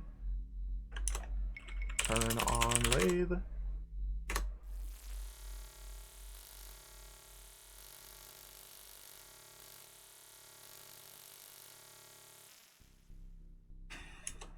$114.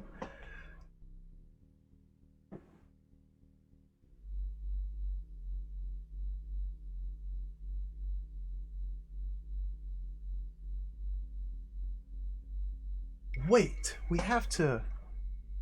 I missed a point. We have to measure the cotter pin. If you don't measure the cotter pin that you grab from the cabinet in here, you miss a point. After measuring the cotter pin, you find it to be 2 inches long, will fit a 1/4 inch hole. What?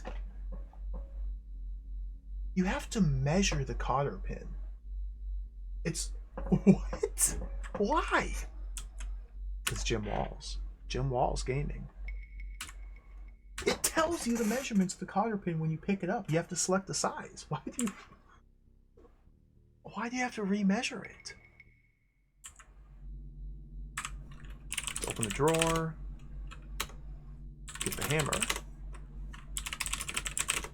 I guess you want to measure twice. Yo, ATM machine, welcome.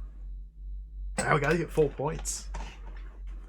Going back for more Iceman. I'm using a guide, and we're going for full score this time. This game is cool. Climb down. So now we fixed... Now we created a new cylinder. We have the hammer, so we can insert cylinder. Hopefully I did that right. Insert cylinder in hole, it says. Okay, no. Put pin.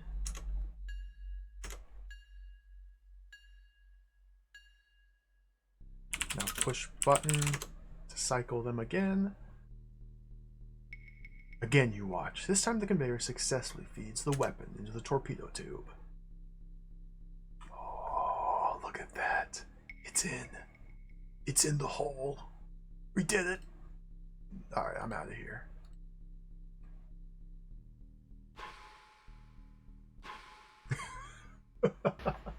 Let me see. We should have 118 points. We have 118. Perfect. Perfect.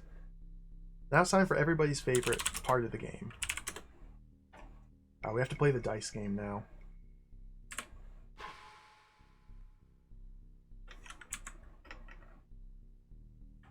Save. Dice game.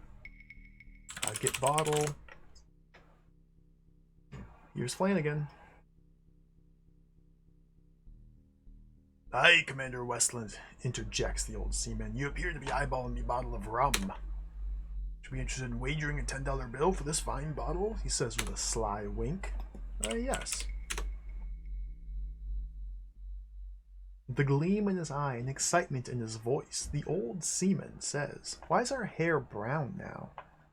It was blonde in the intro, it was black when we were dancing, it's brown here. We have 3 different hair colors so far.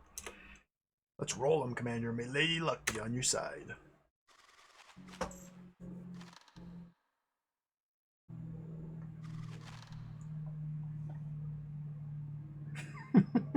See. So yeah, apparently I didn't have to save scum when I played through this last time. Apparently you can only save and restore twice, I think.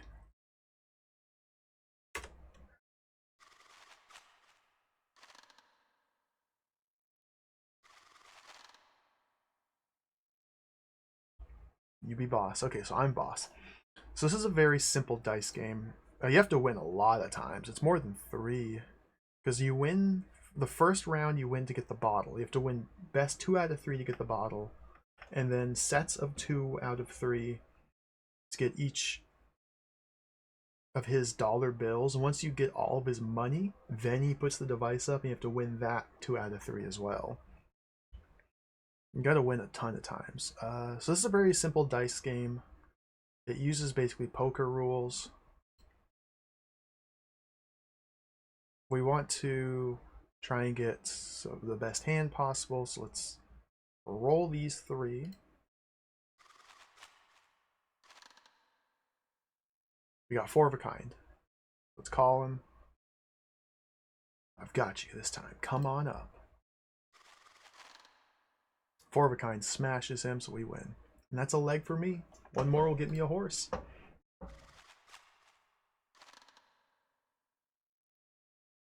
3 threes, pretty good. Pretty good. Pretty good. Whoops. Roll those 2.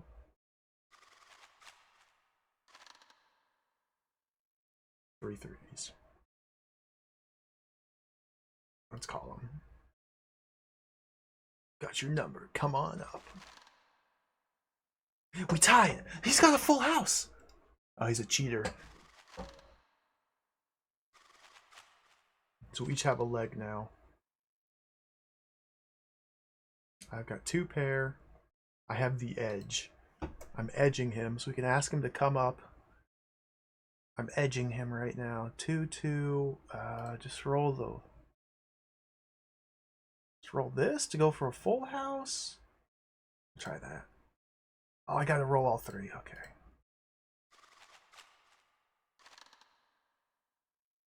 Ah, 3 of a kind. Okay, come.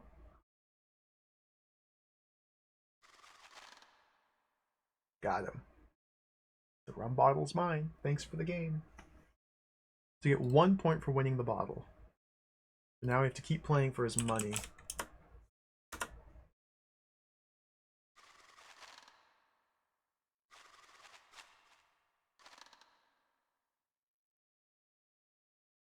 Well, I'm boss.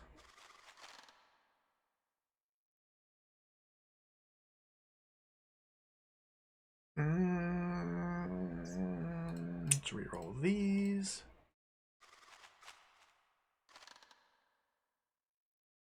Oh, he got me.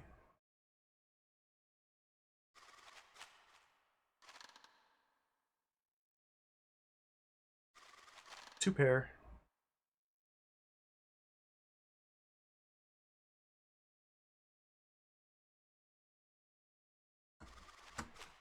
I probably should have asked him to come right there. Oh, I just made my hand worse. New.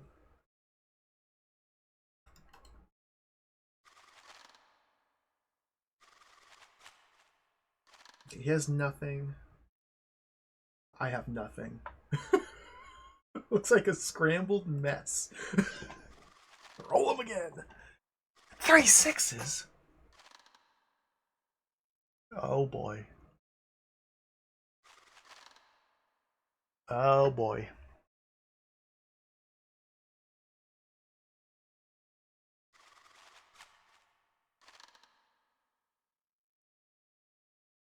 Tie. Came from behind on that roll. Oh, I got a full house. Holy smokes. Got a leg. We each have a leg here. 2 pair. His 2 pair beats my 2 pair, so he's the boss. And we roll again.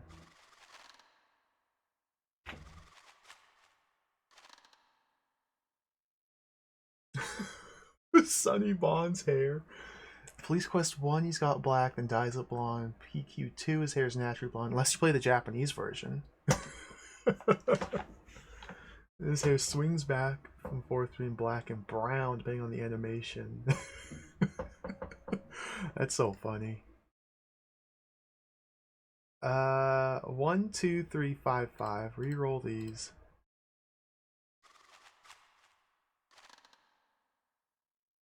Oh! Come. Got your number, buddy.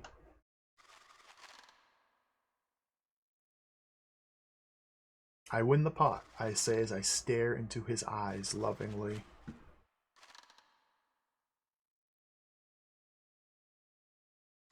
So yeah, what we have to do is take all of his money. Oh, I think he's got me here. Come on, sixes.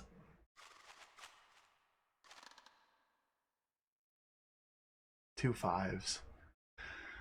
Whew, he's got a leg.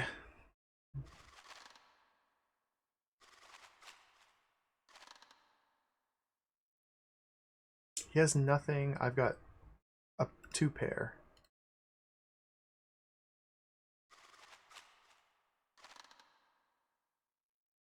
Four of a kind.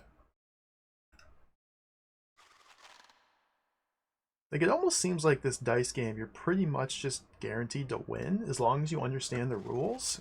It seems like the RNG just kind of tilted in your favor.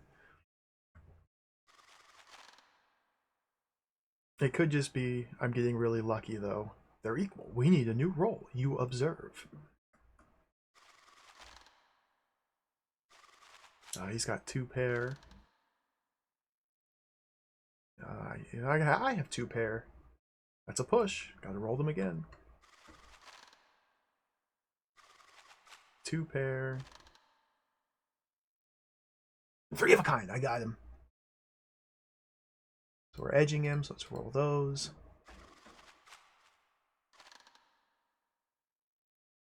Nothing. I'm gonna push my luck here. Let's call him. As long as he doesn't. He rolled two sixes. My wing's been clipped. He got his dollar back.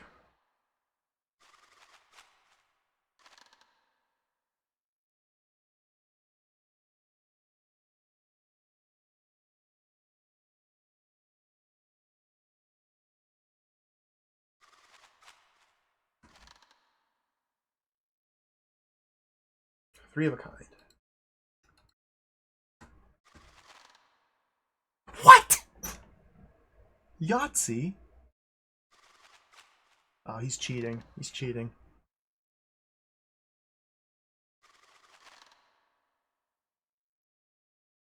It's up to me.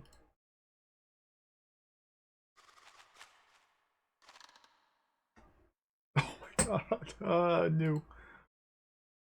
I might have been able to take him there, but he has a leg up. Straights don't count. Straights do not count in this game. So it's generally scored like poker hands, except straights just simply don't count.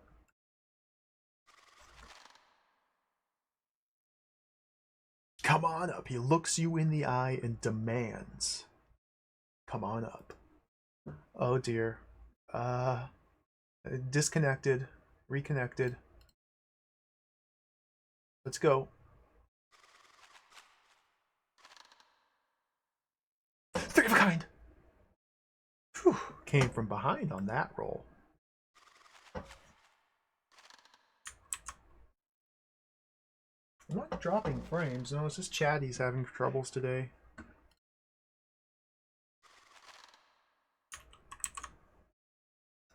Come on up. Guess we're re-rolling these.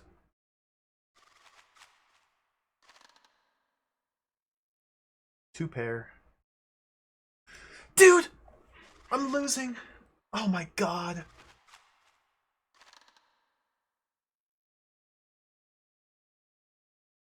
I be boss.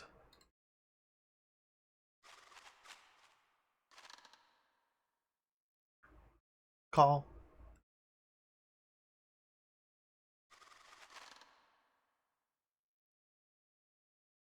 I got a leg. Alright, good. Speed this up at all? No, it's the... Even if I speed up the animations, we still have to wait for the sounds to play. This looks bad.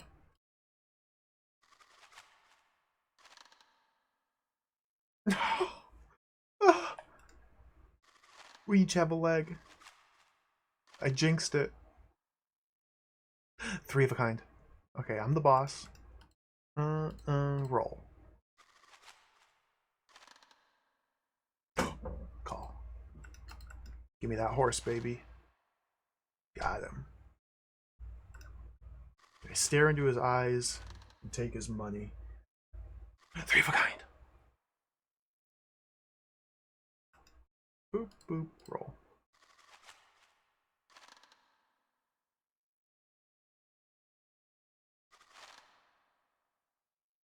Got him.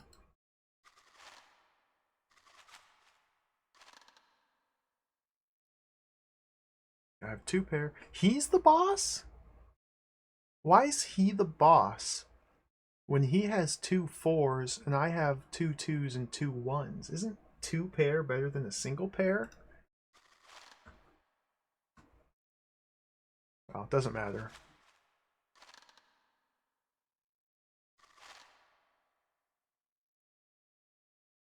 Again, it's up to me, so I guess because my single pair of 6s is higher than his 2 pair, because his highest is 5s, then I get it? I don't know. I don't know how this game works.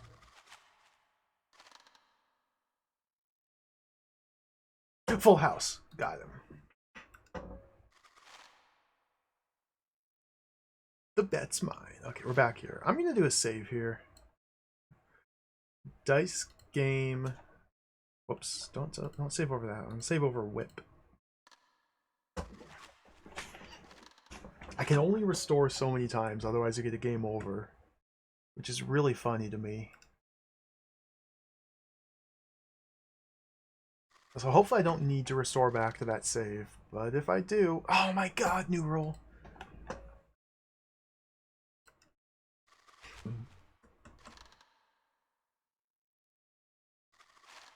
Garbage! Garbage roll.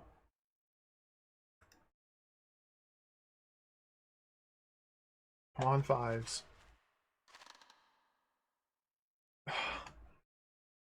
Oh, he got a leg.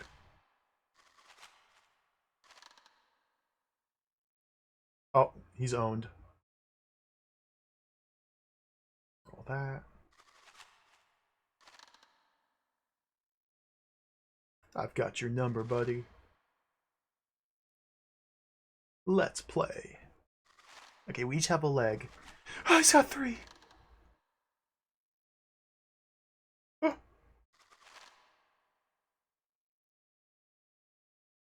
Oh, roll again. Okay.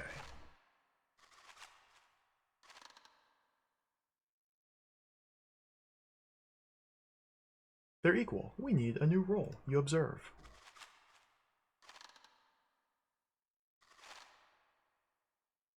He's got a full house.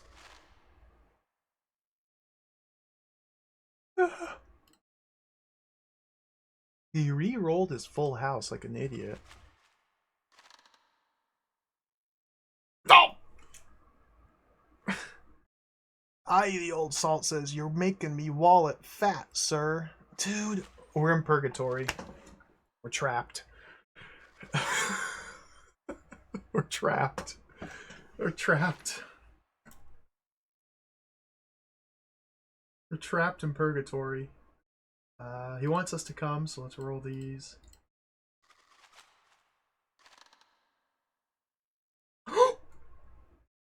Got you there on that one, old man. Thought you had me, though. You elaborate.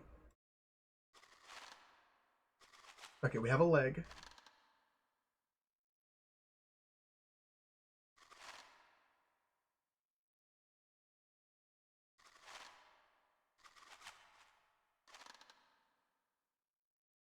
Okay, I should be the boss. We're edging him.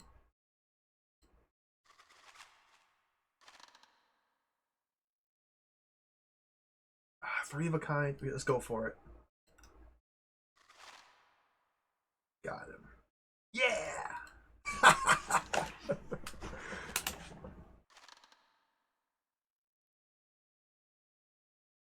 What is this? Roll, roll, roll. It's kind of absurd that you have to do this. 2 pair. Oh, let's try this. This is a risk here. He got 3 of a kind, so he won. It's kind of absurd that you have to do this nonsense. They're equal. We need a new roll.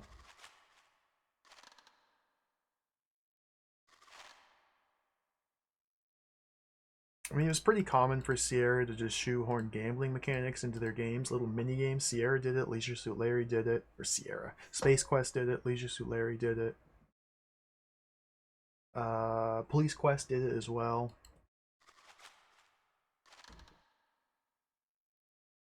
Terrible. New roll. But this is the only one that has saves, anti-save scumming mechanics also implemented. I have the edge. Let's go for these. Oh, 3 of a kind.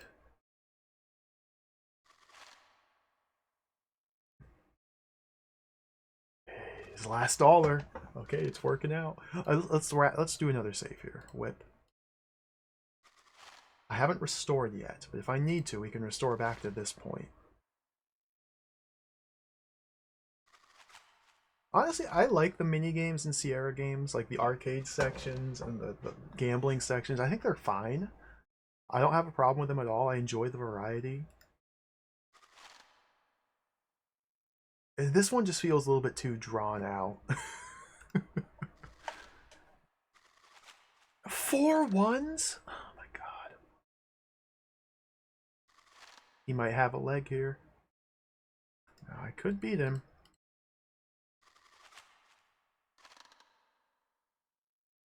Full house.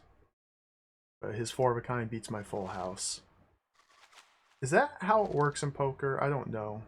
I'm not a poker head. 2 pair, up to me. All those.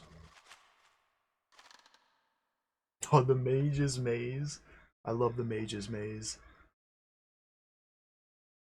God, we gotta play Quest for Glory. It's been years since I played Quest for Glory games. I love those games. I played them all the time as a kid.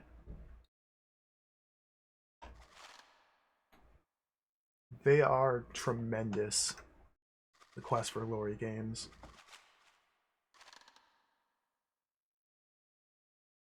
Four of a kind. Okay, we're getting his last dollar here because I already have a leg. 4 of a kind does beat a full house. Okay. Yeah, Moosey Fate. That's a good point. I like the mini games because of the variety, but I also don't like getting stuck on them. Definitely not. They're fun for like neat little diversions, momentary distractions. Commander, sir, it appears you've ripped me wallet asunder. Your high rollin' has taken me last 10 spot, but I have an item you might be interested in. Flanagan explains the electronic device he possesses. Commander, on the last mission I relieved a captured KGB agent of this little jewel. It seems as though this Wii device can be used to neutralize magnetic fields. If you think you can use it, lad, I'll wager the device in return for all your money. So this is all the money here. So this is one final game. Best 2 out of 3 to win it all. Let's do a save.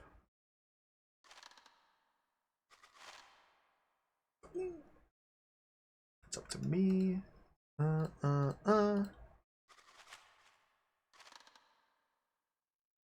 Oh, 2 pair? Well, he has nothing. I have a bad 2 pair. Let's go for it. This is a risk. He has 2 pair, and I got the leg because my 2 pair beats his 2 pair. He has 6s and 1s. I have 6s and 5s. Oh, thank goodness. Okay, that was a risk, but it paid off. Oh, oh, he's a full.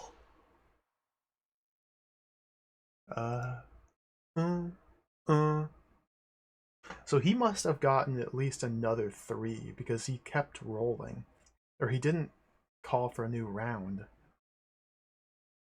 Oh, let's go.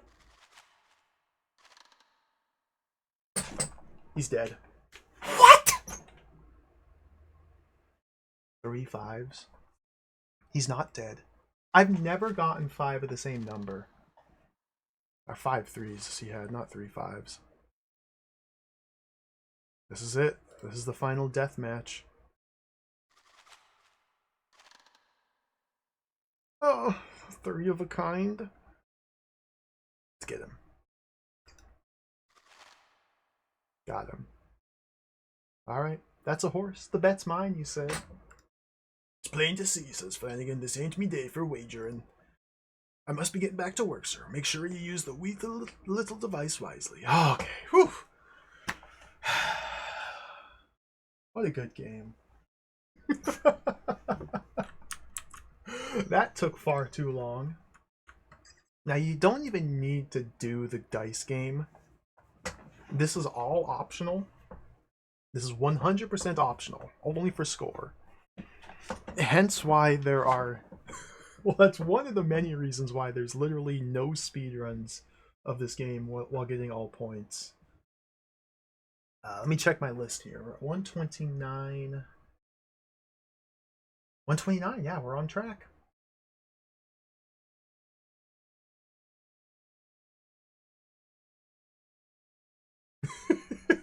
Ribbons of intention. Yeah, that's so cruel. It's so mean.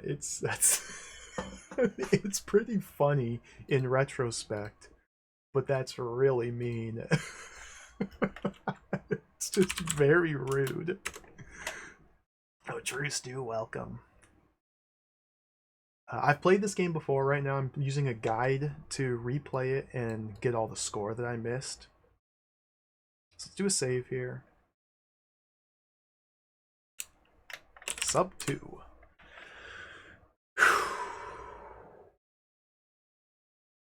Alright. Now the real game begins.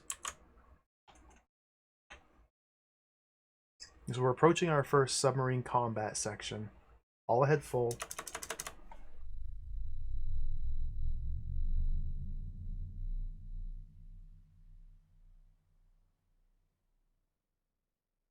This is where I'm a little bit worried. I'm a little bit nervous. This specific one should be fine, and the iceberg one should be fine. It's mainly when we get to the Mediterranean and have to hide under that stupid ship that I'm really worried that I'll miss out on perfect gaming points. But we'll see how it goes. Depth to 300, that's good enough. Depth attained. Maintain course and depth.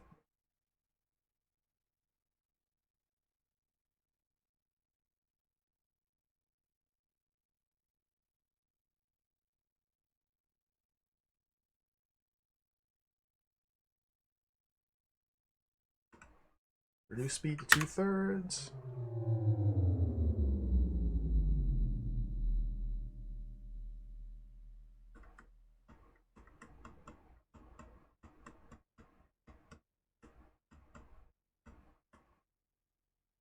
Make your depth 100 feet. Okay, let's go up.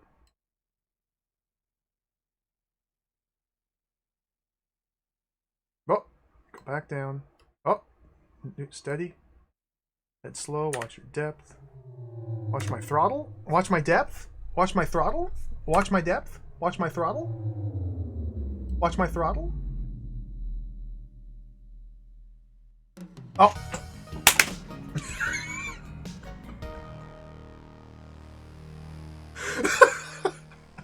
Try again. That's only, what, the second or third death so far? Okay. Try again.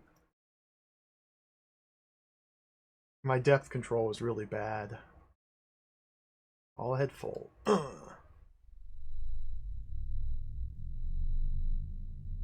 So is it up? Okay, up, down to adjust the depth. So the problem there is I'm using the mouse to move this rather than the keyboard controls. So trying to get back to neutral here just is screwing me up.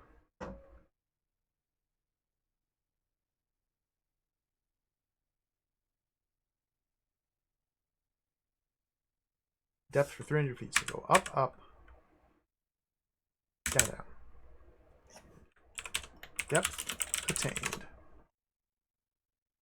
Okay, let's keep save scumming our way through this.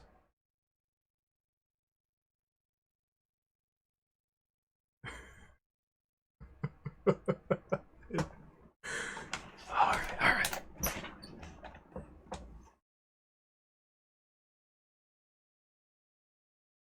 Reduce speed to 2/3. Okay, we're there.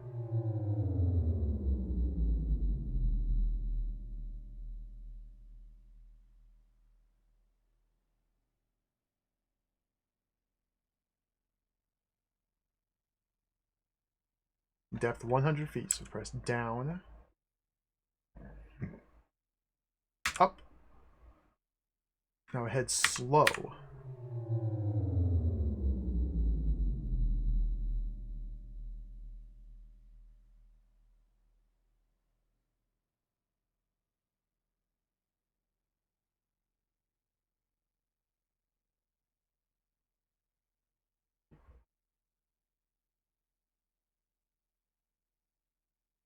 Surface. Go down.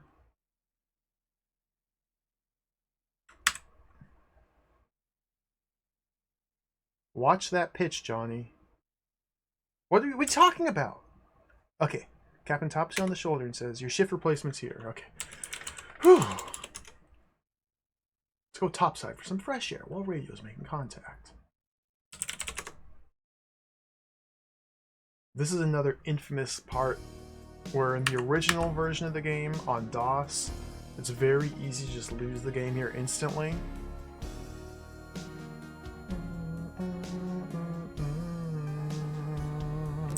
Talk to the captain. Kind of hard to see from here. I do believe we have a couple of ships out there on the horizon. Look at this scene, though. It's so beautiful. Looks like one's bearing down on us while the other appears to be heading port to starboard. See what you make of it, John.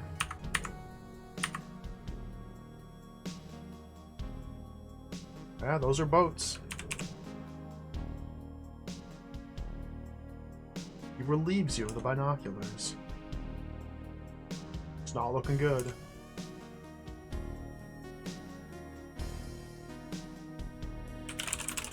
Talk? No answer.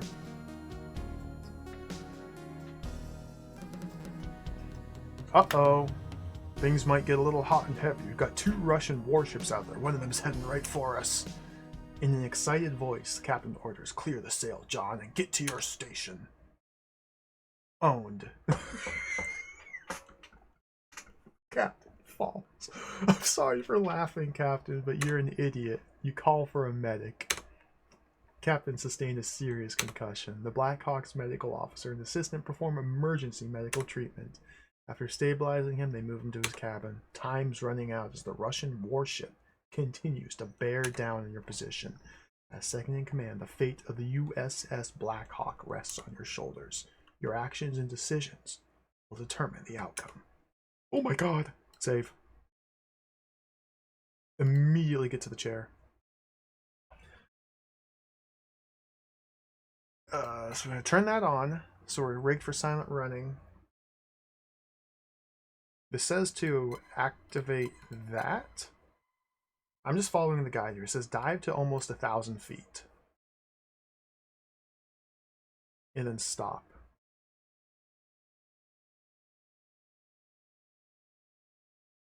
Tactical display key. Top white bar. Extending from the right represents approaching enemy. Blah, blah, blah, blah. Torpedo in the water, sir.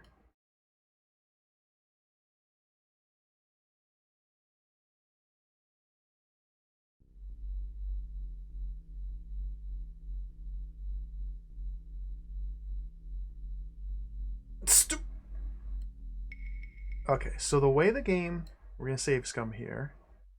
The way the guide says to do this is to just do this. Go down to maximum depth. If we go any deeper, we crash into the bottom and die. Turn on silent running.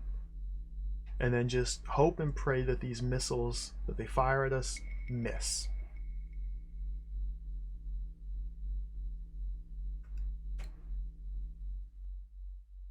Let's make a new save scum save. If we get hit by a single missile, we die.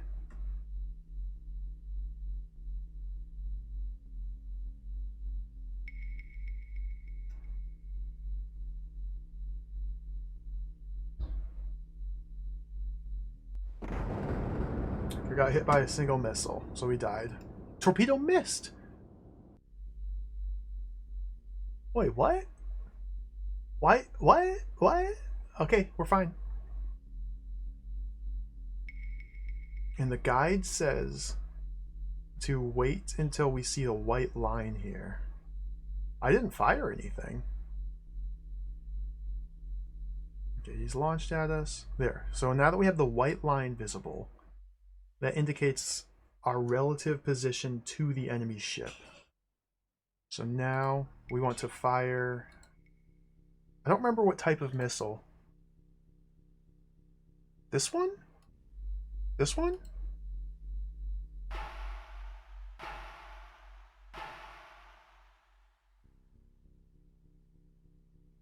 I hit him twice.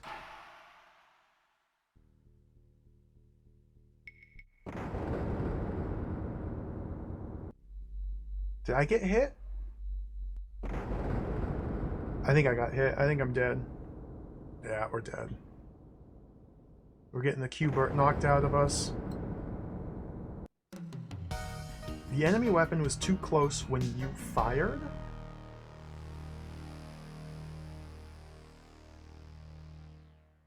Okay.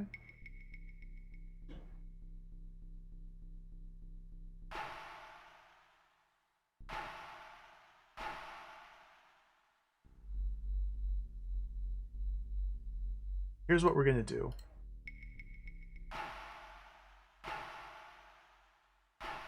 I don't want to shoot. No, no, no. We can't use those missiles.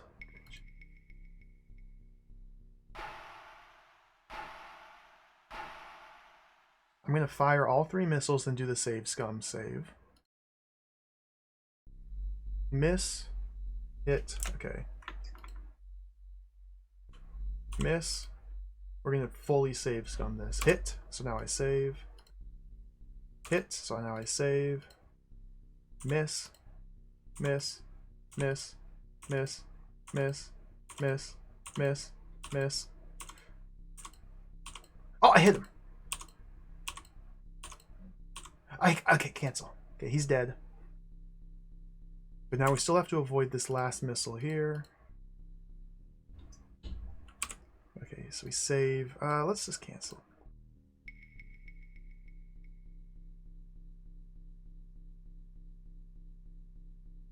Okay, it missed. So that's how you play Codename Iceman. You fire your missiles, wait till they're just about to reach the enemy ship, and then save your game. If they hit the enemy ship, good. If not, you restore, and then hit them, and then restore. And just continually re-roll the random number generator until it rolls in your favor. And then you win. Alright. Gaming. So we should get 5 points for successfully killing them. Coded messages.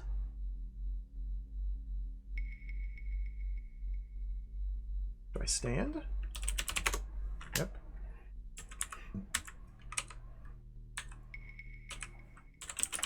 Get message. Coded message from Washington. Hey, Israel is sure welcome. Young Station, welcome. Good to see you.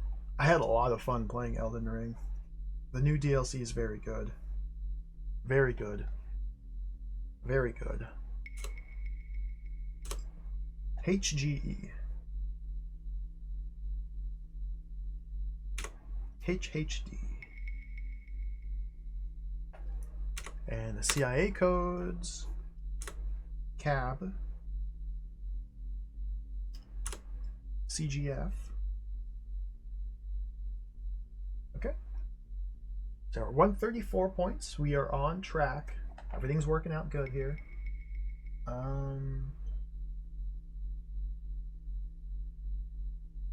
have to go decode these messages.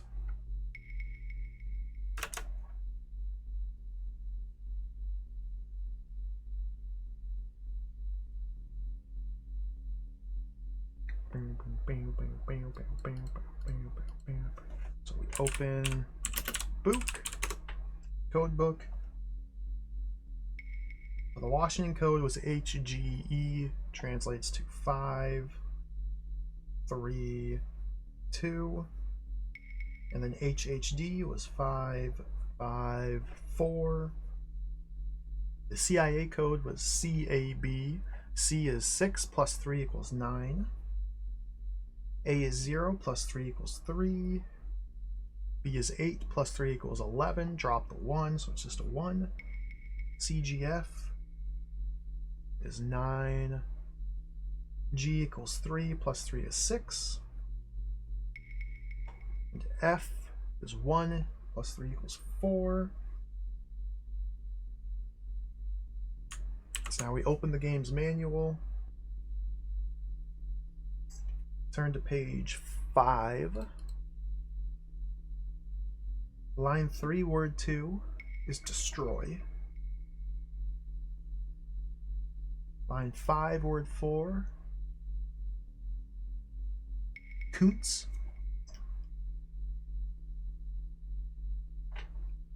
And then page 9, line 3, word 1, latitude.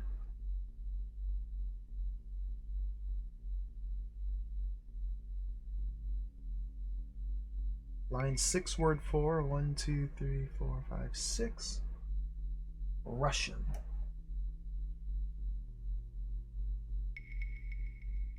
Perfect.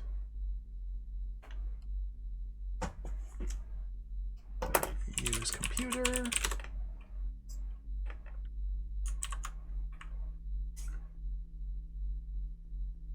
Primary word key. Start with the Washington one. Destroy. Coots. Contacting fisherman. After exiting water, contact agent for further instructions. Okay.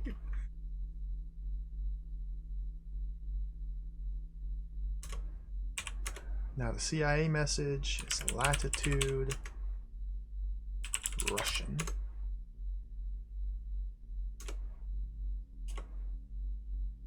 After polar crossing is achieved, do not surface for remainder of mission.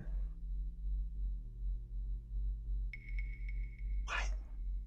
These CIA codes are useless. What? like the entire driving force of me wanting to replay this game was to see what these CIA codes said. It turns out they're useless. Alright. Well, now we know. Dorian Scott, welcome. Thank you for the good luck. We're going to need it here soon. Okay, well, don't surface the remainder of the mission. Alright, we're done. Let's go check on the captain, make sure he's alive and well. There's the world map. No, wrong door!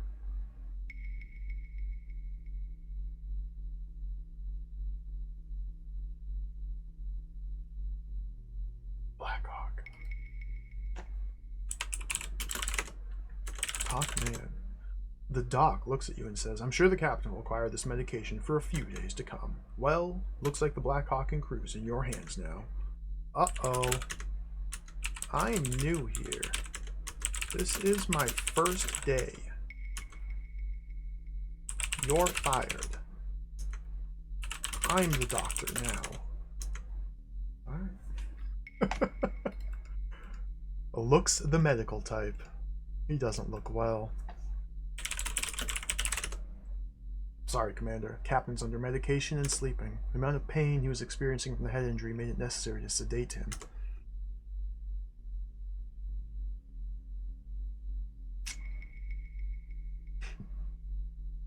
I almost soft locked there.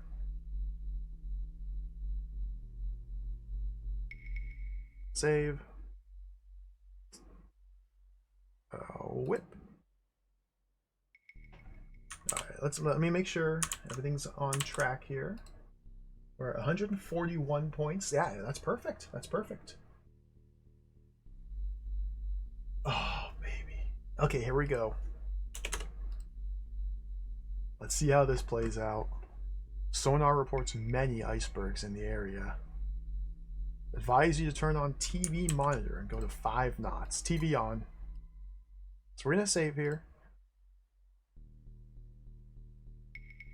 So here's a little arcade mini game. This part's pretty cool. I like this. It's very silly. Looks like the patient type, yeah. We have to avoid the stalactites? Wait. Oh, because we're under an ice shelf.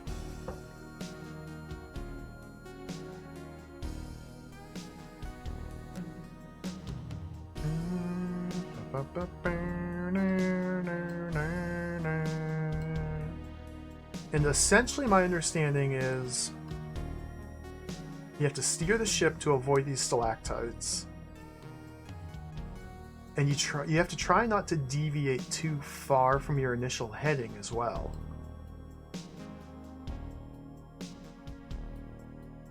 Because we're trying to still make forward progress. The initial heading was 360 degrees or 355. So you're scored not just on successfully navigating through this, but as well as maintaining your heading in the same general direction.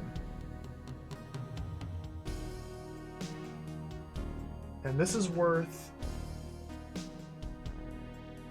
10 points.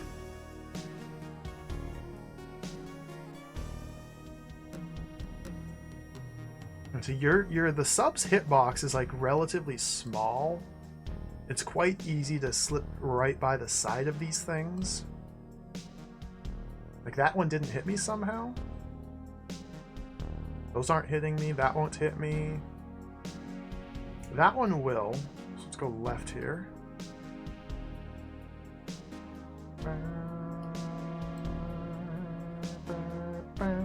Go back to the right.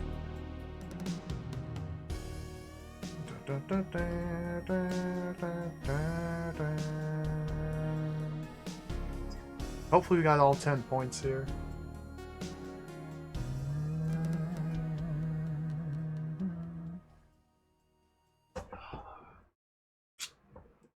Easy game. This is an easy game. Simple game for babies. Sonar reports ice field clear, sir. Save. Okay. A break in the ice ahead.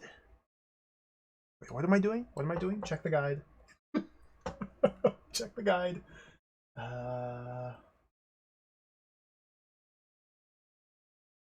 Okay, that's right. That's right. That's right. Active sonar 150 degree arc, 100 miles south of true north. So there's an ice station up here that you can see in the map that comes with the game. When you're plotting your course earlier, you have to plot the course to go to the ice station. Could be the ice station looking for us. We need to contact ice station. Contact has been made. If you don't type the words contact ice station, you get a game over. I have a coded message.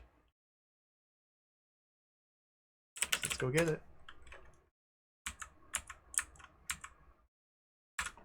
Get message. And what do you know? Time to decode another message.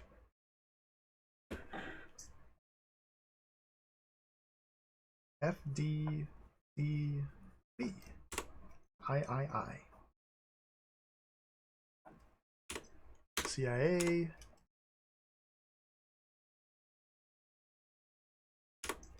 DGE. Okay, let's go decode these.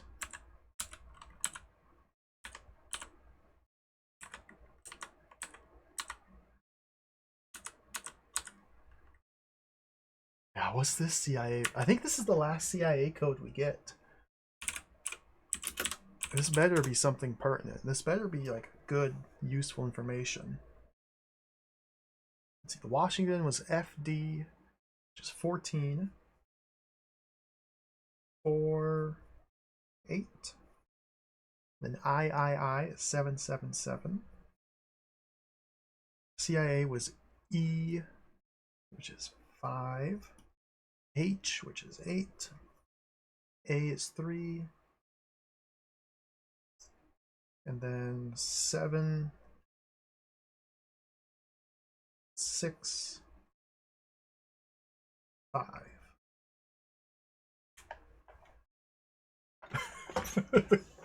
The thing with the ID card is I knew about that ahead of time. It's one of the most infamous things of this game. Everybody says it's a soft lock. It's not a soft lock. You can keep playing the game perfectly fine if you don't get your ID back. It literally doesn't affect anything.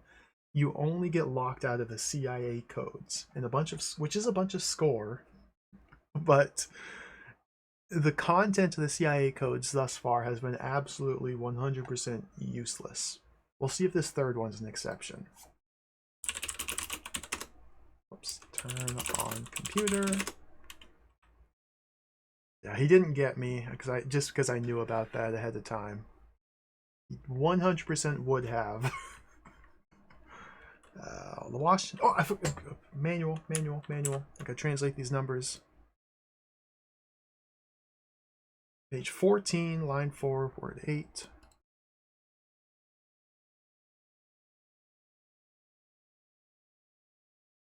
War.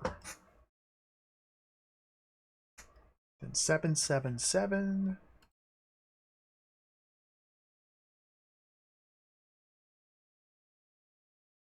Ship. And 583.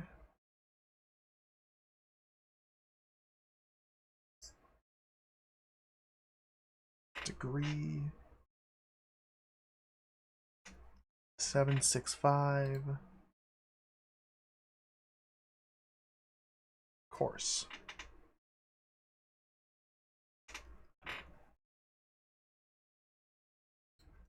Okay, so the Washington code is war and ship.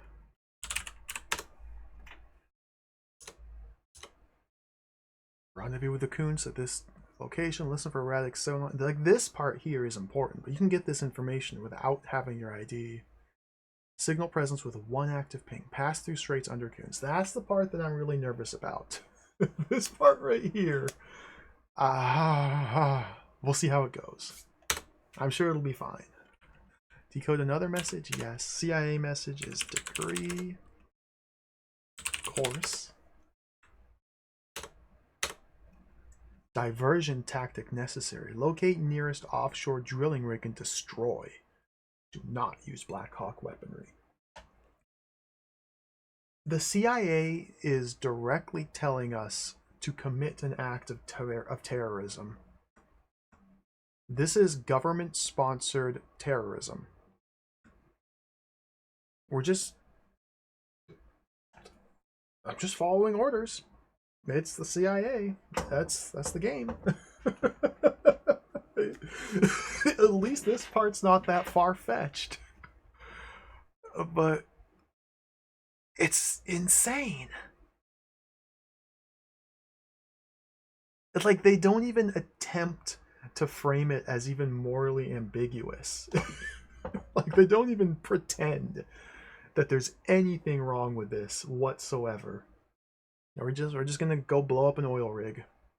All right, sounds good.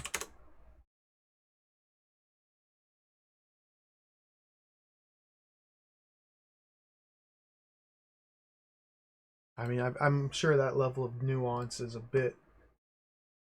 It's just a bit much for Jim Walls. It's not the kind of man he is. Okay, we're at 158 points. That's good.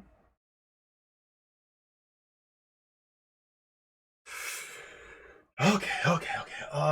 This part's scary here. This next part's really scary. No, this part's fine.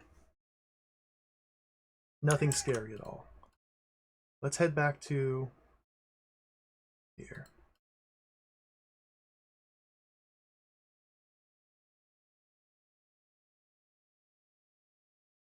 We're gonna do a save. I'm amply saving many billion times. Sub 3. So look, we're all the way down here now.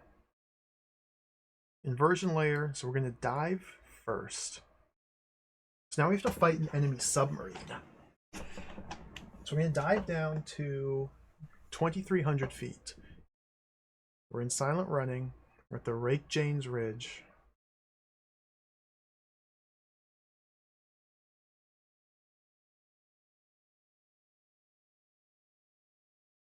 There's an inversion layer here, which is like a layer of warm water in the middle of the ocean. So we're diving underneath that inversion layer to attempt to hide from the enemy ships that we're about to see, or that we've just saw.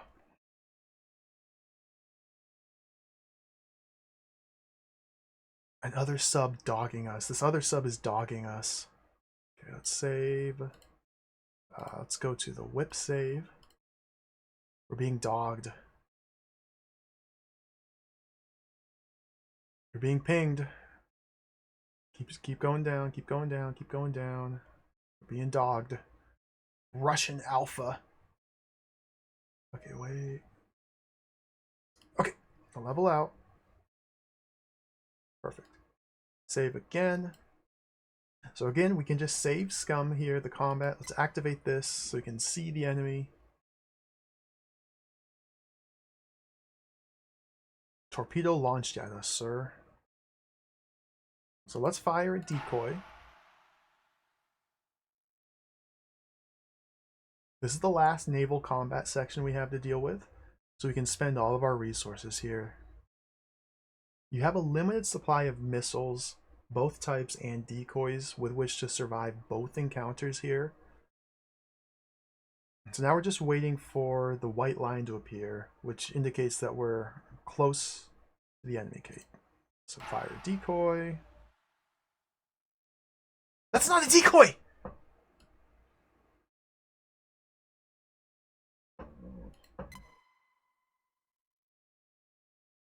This is the decoy.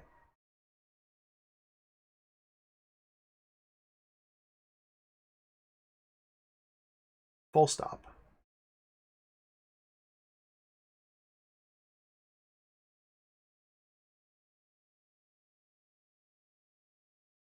Oh, we're going backwards.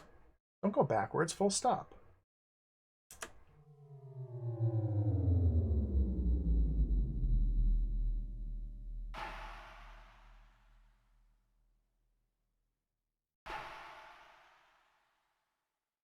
Okay, double decoyed the double torpedoes. Following the decoy. Okay, we got one of them. What about the second decoy? The Alpha has fired a torpedo. Torpedo sonar fading. Okay, so that one just missed. Get that decoy out.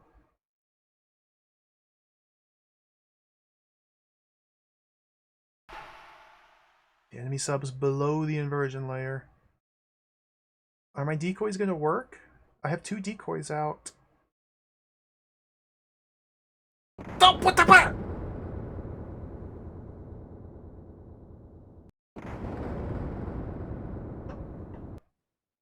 Here we come, Davy Jones.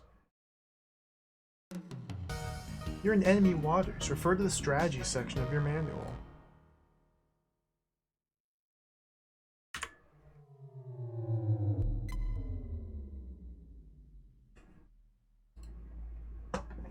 The all-death speedruns of Sierra games are hilarious. I love those.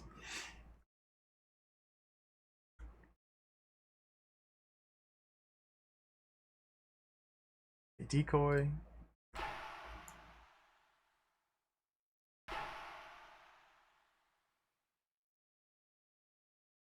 Yeah, the sub-combat's actually relatively simple.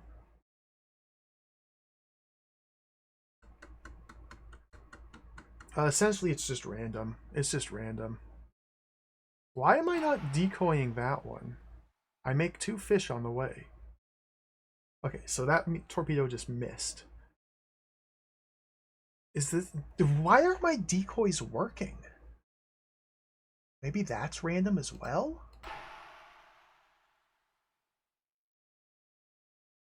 Like this... I'm not decoying that one. Well, that's fine. So we're gonna save scum. Oh. I got hit, so we restore. Got hit. So we restore. I got hit. Even though I've been spamming these decoys, I'm still getting hit by torpedoes.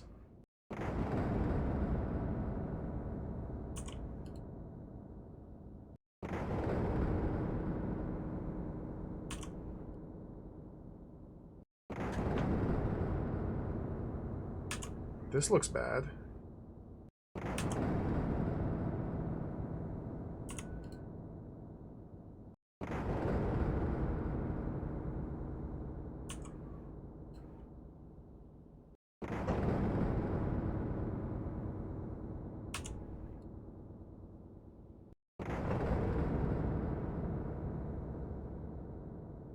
I can't avoid it. Okay, new tactic. Go back here. Go to full stop. Turn this on. New tactic.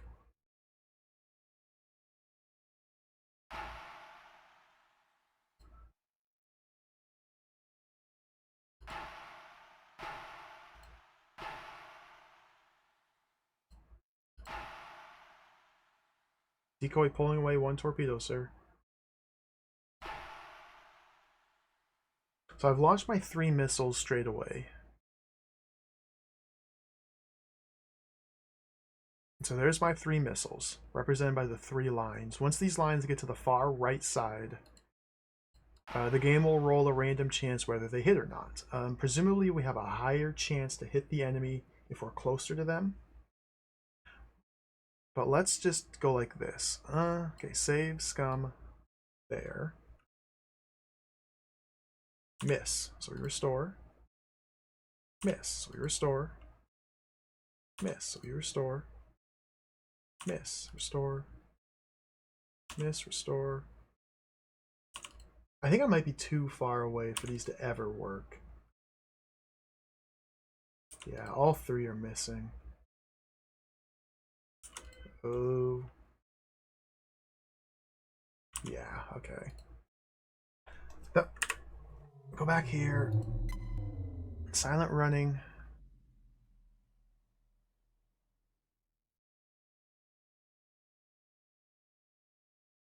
I think what we have to do is wait until the white line appears. Okay, decoy.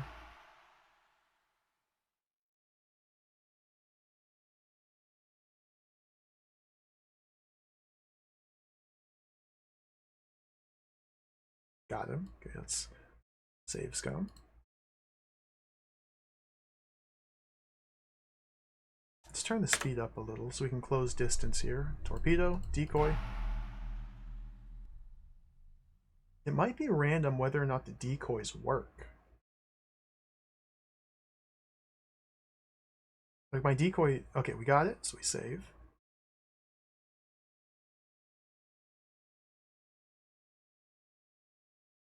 Decoy.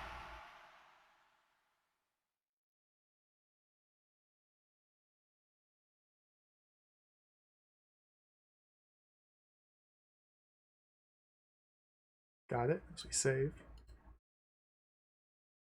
We should be almost close enough to start firing our missiles. Let's decoy that one. Yeah, they're below the inversion layer, so they're close to us. Okay, we've got the white line. Decoy, please. Decoy, decoy, decoy, decoy, decoy, decoy, decoy. Okay, save. So now we gotta light them up.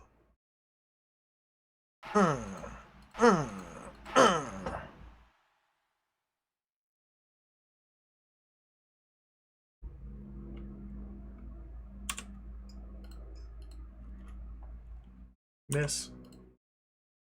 Miss. Miss. Hit. Hit.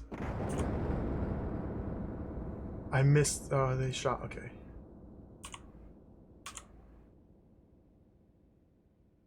Starting the boat over again. Let's do save scum too. Dude, this is so jacked. She's dead. She's dead, but I'm dead. Okay, I'm dead.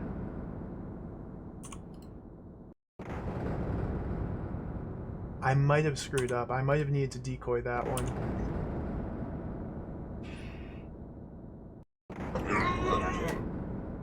Okay, go back, go back, go back, go back, go back, go back to here. Can I? Okay. Oh my god. Gotta go quick. Restore. No, I restored the wrong one. Dude! No! The dangers of save scumming. Okay. Decoy. I'm out of decoy!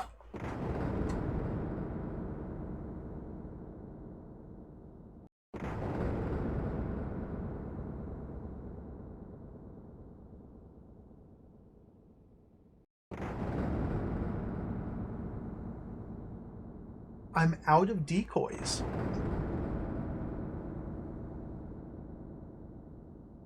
Alright, let's try again. Go back to the top.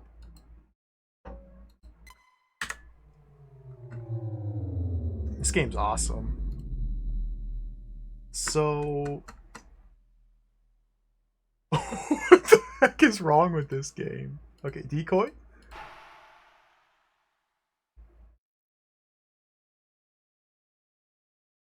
Okay, we got it. So we save.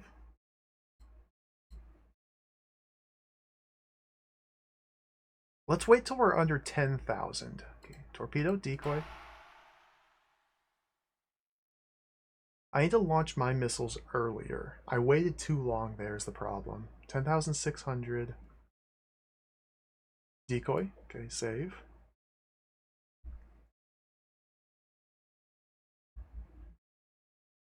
Torpedo, decoy. So now, let's get R3 out. Now ready the decoys. We should be able to decoy that one. Got it. Okay, save.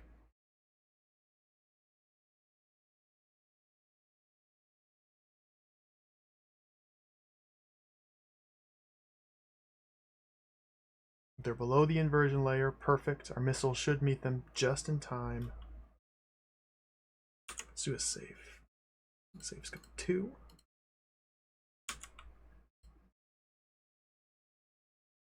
Okay, I missed. Hit. Okay, she's dead. Easy game. You just kill it. You just win. If you just win, it's easy. See, the trick is to simply win. You just win. You just have to win. That's all you have to do. That's all you have to do is just win. Okay, we won. 8 hours later, off the coast of Portugal. Oh god, this part's terrifying. Single pings coming at irregular intervals. Okay, so this is our context. We do a single ping. Pings have stopped, sir. Appears to be one of our destroyers, sir. Tracking the destroyer with passive sonar, sir. Aerial view now showing on the display, sir.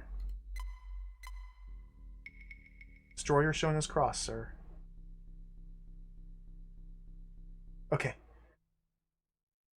This is the scary part. Alright, so we're at 173 points.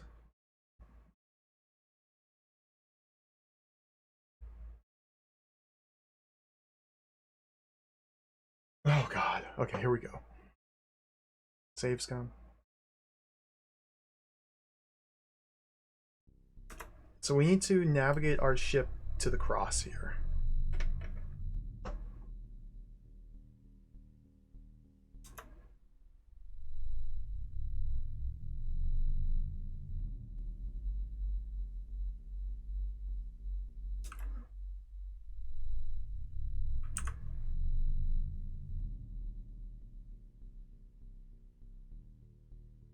Alright, we're going up. We should intercept it. I think this is good. There. 5 out of 5. Okay, step 1 complete. So now immediately do save scum 2. So now we need to follow it. We need to follow it.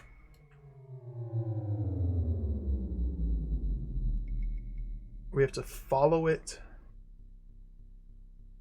because we're hiding underneath of it.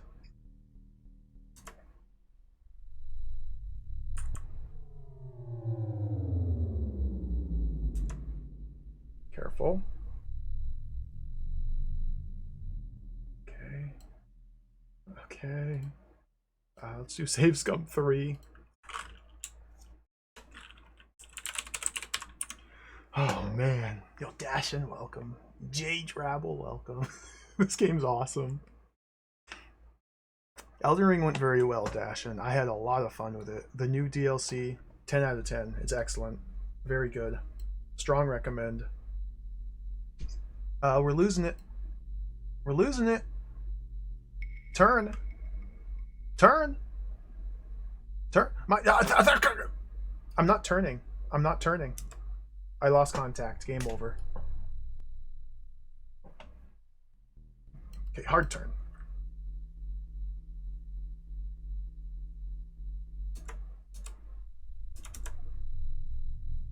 Turn! There we go. Okay, okay. I might have deviated too far.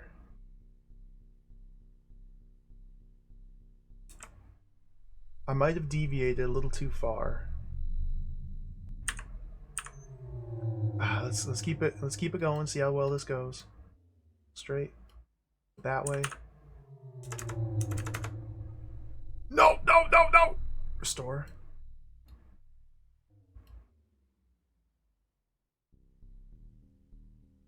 Stop! Oh, we lost contact. Oh, dude, this is...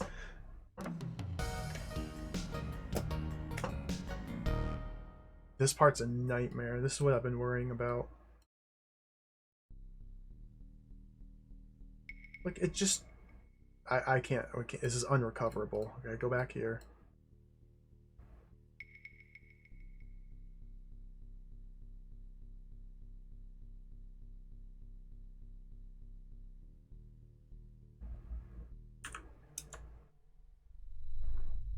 Save.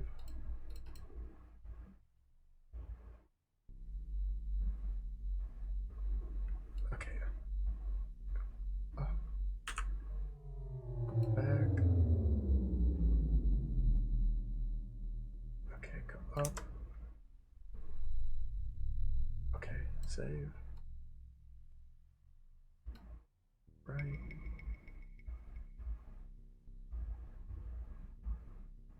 Okay, this looks good. This looks good.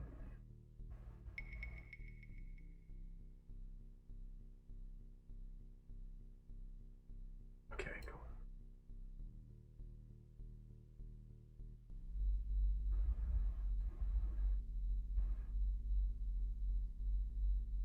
Okay, go this way. Okay, go that way. Save. This way. This better be perfect. I need to speed up a little.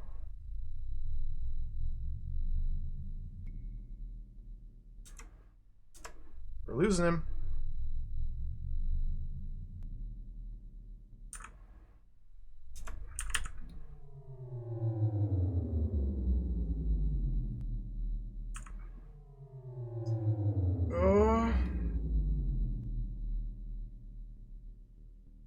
We deviated a little bit. Okay. Okay.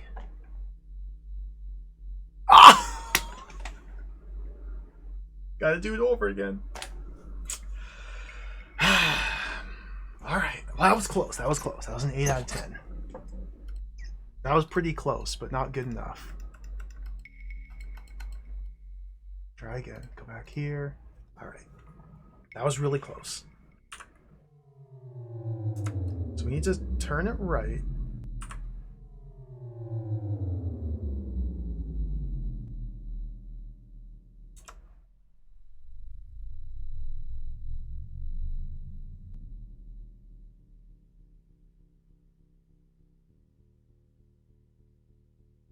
Like, I might already be too far off here. I don't know what it's looking for. I'm deviating. Deviation. Okay, so we need to restore.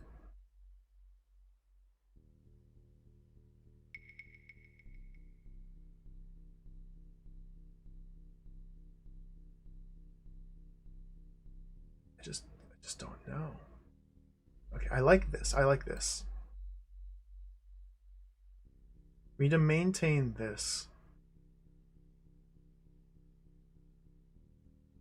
So once we hit 31, our sub starts moving at an angle. So go back to 29 and move due north. It's minus down, so let them catch up with us. Okay, now we need to turn. 31, and we need to keep turning to get to 59. Because once we hit 60, we start to move horizontally. So hopefully this is okay here.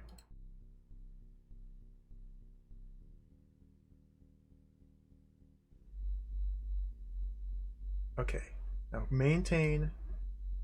Now it's going to turn soon and go horizontal.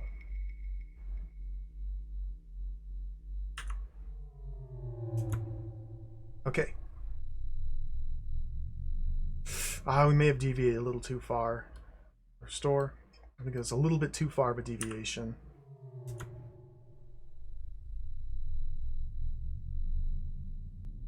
$59, hold, save, slow, let them catch up. Okay, now we go to 60, follow. Oh, perfect! Now it goes left next, so we need to speed up a little bit because it's gaining on us. Is this perfect? Go back. Full speed. Okay, save. This is so jacked. This is terrifying. Okay, it's gonna be turning soon. Which direction though? It goes up, doesn't it? It goes up. Gaining. Slow it down. Go left. No! I went a little too early. Go left. Okay. Stop!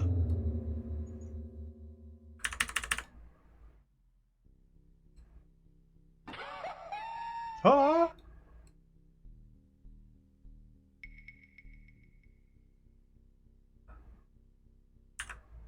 Sepasai, welcome. Thank you for the bits. Where was he going? Thank you for the 50 bits. Welcome. Gotta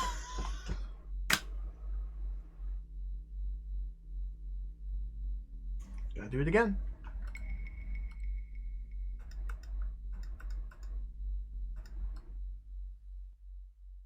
Okay, so here's what the guide says about this. When the coons start moving, immediately nudge the heading left to 29 degrees, actual 0 degrees, and hold it there. Adjust speed between stop and slow to stay on the coons. When the coons turns to 45 degrees, turn heading right beyond 30 degrees, actual 45 degrees, and stop the heading at 59 degrees, still actual 45 degrees. When the coons turns to 90 degrees, turn heading right to 61 degrees, actual 90 degrees, and hold it there. Simultaneously increase speed to 2/3 as the coons will accelerate. When the speed's around 30 knots, reduce again to slow. When the coons turns to 45 degrees again, turn heading left to 59 degrees, actual 45 degree course, and hold it there. When the coons turns to 90 degrees again, turn heading right to 61 degrees and hold it there. If you nicely stayed on the coons, you should have 10 points. What? So let's go back to here and make contact with him again. Okay, 5 out of 5. So so we save scum 2. Immediately nudge the heading left to 29, actual 0, and hold it there. What? Left to 29, actual 0, and hold it there. Right to 29? What? Oh my god, dude. Right to 29.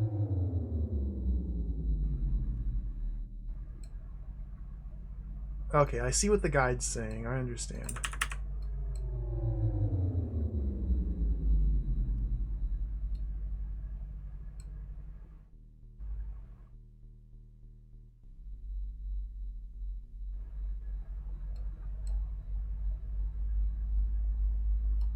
Okay.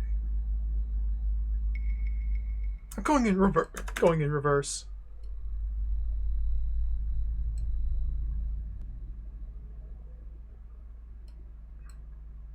Maybe this is good. Maybe we can take it from here.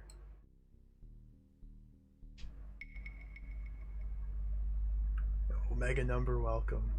Back at it. Okay, they turned. So we need to prepare a turn. Turning. Beautiful. Okay, save. Saves come 3. And we need to be turning here because we need to go to horizontal soon. Look at this. That's perfect. That's perfection.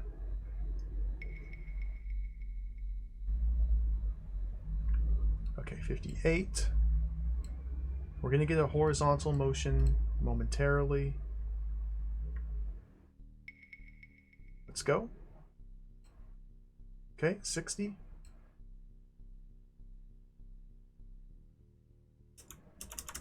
$62.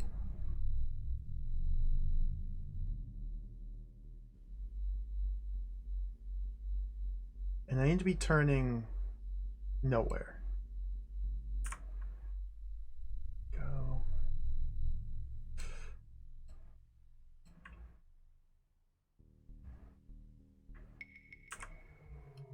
Okay, now go left. I went too fast. I went too fast. I went too fast. I went too fast.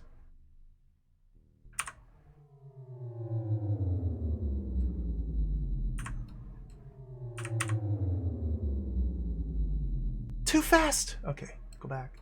You just need to go like full stop here. I might need to modify my speed sooner because we're going too fast. Like, we're getting too far away here. So I think during the horizontal stretch, I needed... Oh, dude!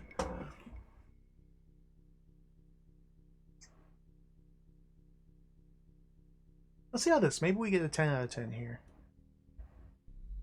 What? I thought that was worse. Like, during the last part of that, we weren't even near the... We weren't even on the screen. Okay, I'll take it. I'll take it. 10 out of 10. 10 out of 10. 188. Oh, okay. The hard part's done with.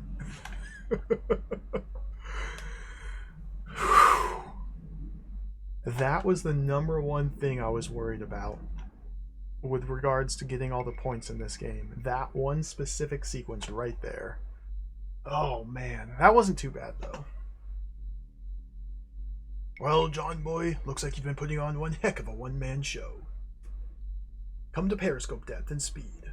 Then we'll have a look around, the captain directs you. Okay. Immediately save. Go back to the whip save. Periscope depth and speed. So we need to ascend to 70. Whew, man. What a game. What a game.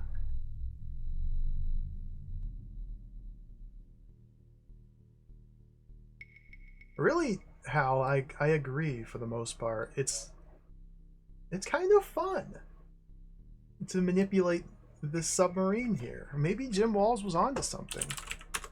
No! I say like an instant game over.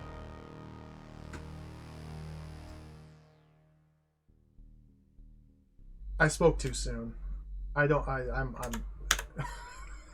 maybe it's absurdly jacked. Dude, this freaking game. Okay. Stabilize. Stabilize. Stabilize. Okay. Stand. There we go. Westland, the captain exclaims, come over here and take a look at this. Looks like we have more in our hands than we anticipated, he states.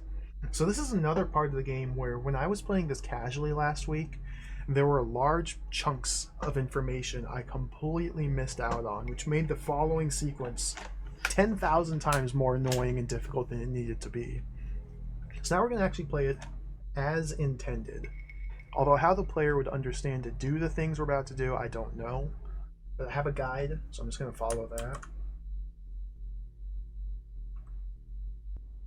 Okay, so we need to... There's a gunboat out there keeping close watch on the entrance to the harbor. Go ahead, take a look. We've arrived at Tunisia. This is our mission objective. So we need to look, periscope. We need to use the periscope here to ascertain the directions. So there's the harbor. See, the harbor is at a heading of 40 degrees from the boat.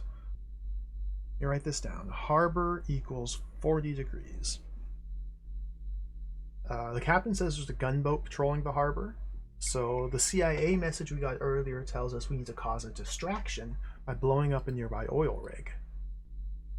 So let's find the oil rig. There it is. Periscope, oil rig.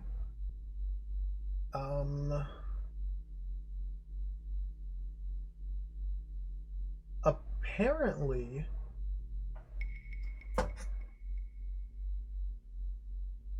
(280). The guide says 282 degrees. I'm sure 283 works as well. Apparently, what you have to do is walk over to this guy and tell him to ping the harbor. Already calculated, sir, the sonar man replies. Harbor entrance is 1640 yards away.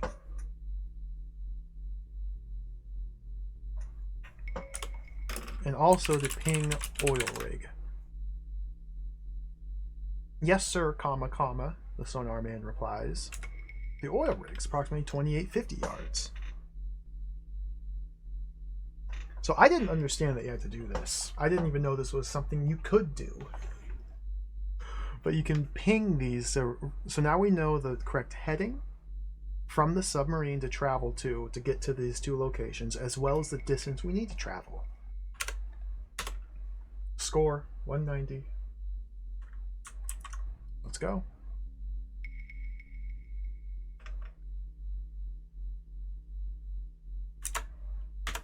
Let's get another burger. Order burger. Burger. Nom nom nom nom.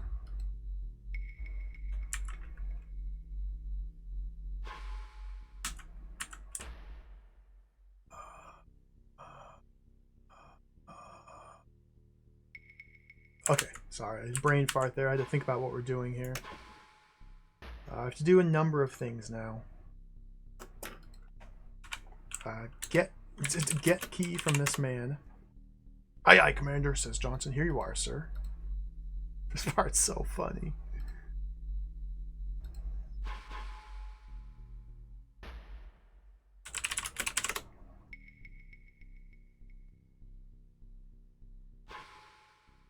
So we need to get the key from him so we can unlock this cabinet here.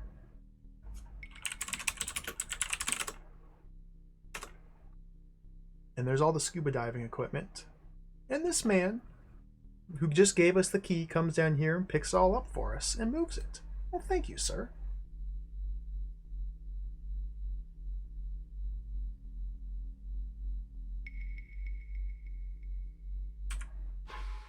Now we also need to come back in here to the torpedo room. Go up into this closet. Inside the cabinet, you see plastic explosives used in underwater demolition, 2 boxes of flares, and some other things that don't interest you. So get explosives, get flares, get flares. You have to get both boxes of flares, which is another thing I missed last time. Okay, 195.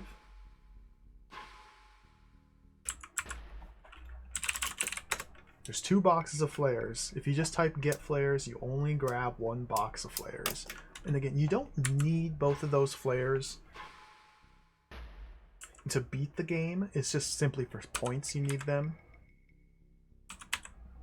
And since we're going for full score, coming up is a kind of an incredible sequence of events with regards to points that, again, just further reinforces the fact that I would never discover how to do this stuff on my own.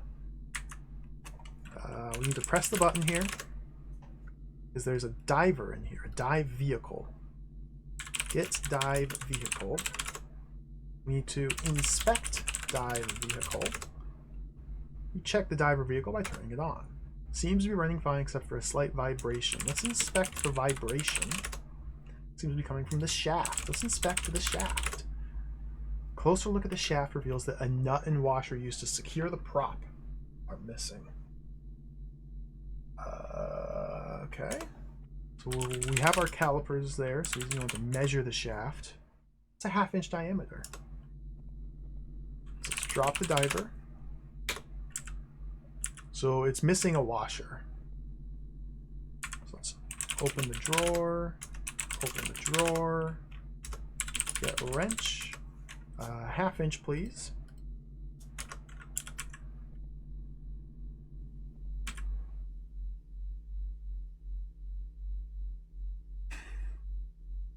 Again, I really love the fact that the game forces you to do this tedious, mundane, back and forth repair work. It's so funny. Like, these are basically like some of the biggest puzzles in the game. Okay, bolts, washers, nuts. So let's get a washer, 1/2 inch. Get a nut, 1/2 inch. Get a bolt. You don't need any bolts. Okay, we just need a nut and a washer. We don't need a bolt. We just need the nut. I guess it already has a bolt. We're just replacing the nut and washer.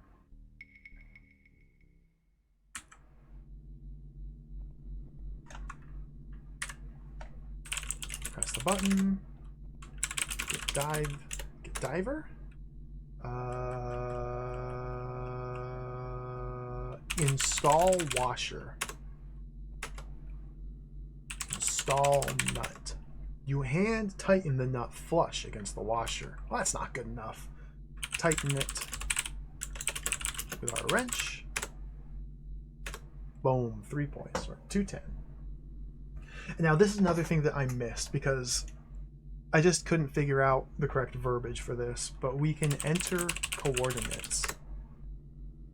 We can just enter coordinates into this thing. Enter distance to waypoint 1. Waypoint 1's the oil rig. Distance is 2850. It doesn't say what measurement, what unit of measure we're using. It's just 2850 away. And heading is 282. Waypoint 2 is the harbor. Okay, no unit of measure. It's just 1640 units away from us. Okay. You don't get score for that. I probably did try it, but yeah, after we were already underwater. I can't believe that doesn't give you score. Wow. All right, let's go.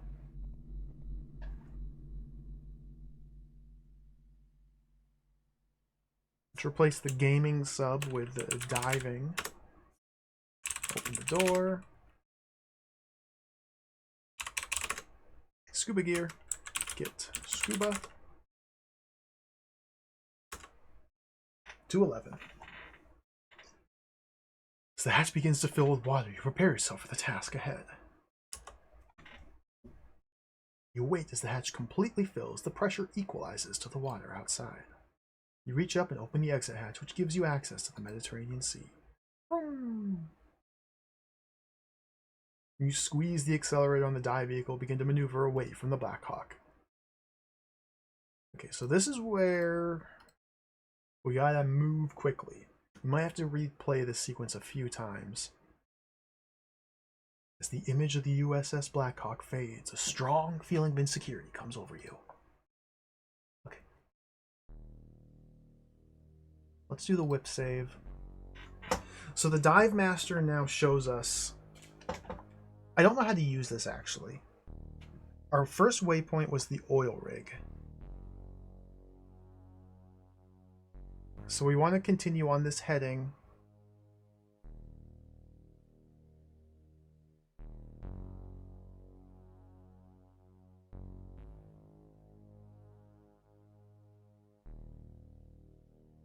The heading is going up, so we need to go up a little bit.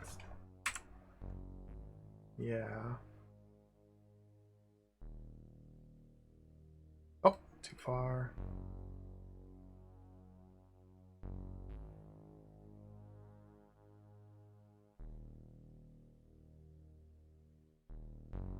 Okay, we're on the right track.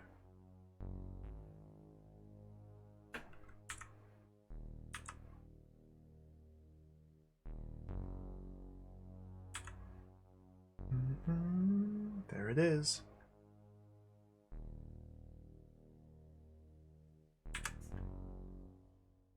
So now the heading is changed. So let's do whip. What?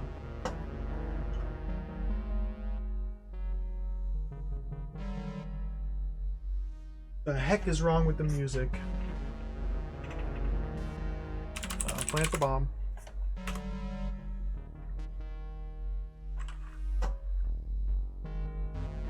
Let's get out of here.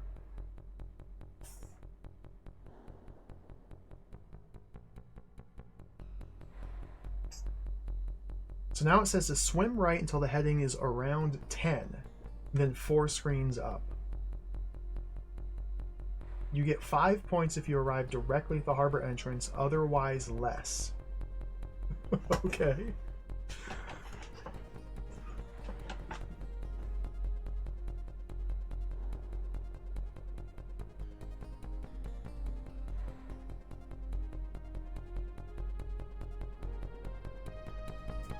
Kaboom!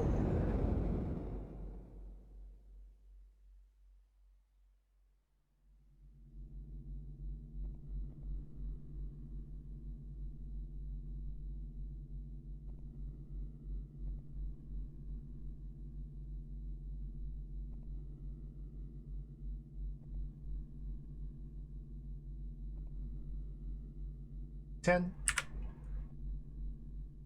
New save here.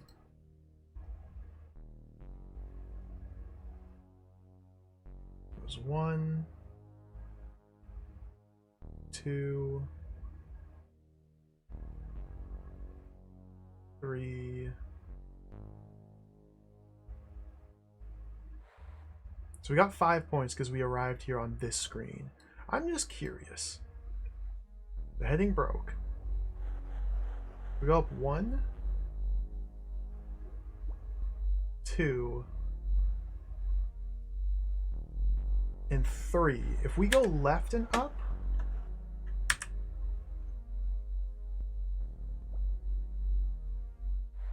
got 2 points. Oh, that's so rude. Okay. Thank goodness for guides. So there's like 5 separate screens you can enter to get to the next part of this mission. And you have to arrive on the correct one to get maximum score.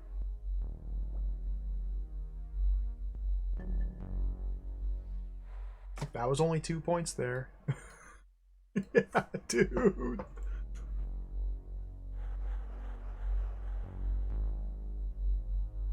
Okay. Alright. Whatever. Whatever. Whatever. 5 points. Save. This part, I cannot believe that the game is the way it is. This is ridiculous. This is ridiculous.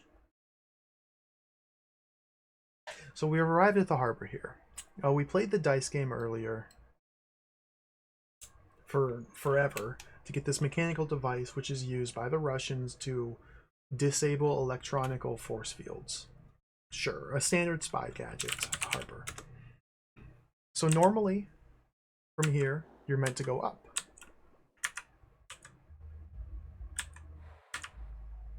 Oh, you feel a tug and realize you've been detected by some magnetic field. Game over. So, I mean, the logical thing to do is to simply type use device and go up. You'll notice that doing that got me a total of 1 point. 1 point for using the device.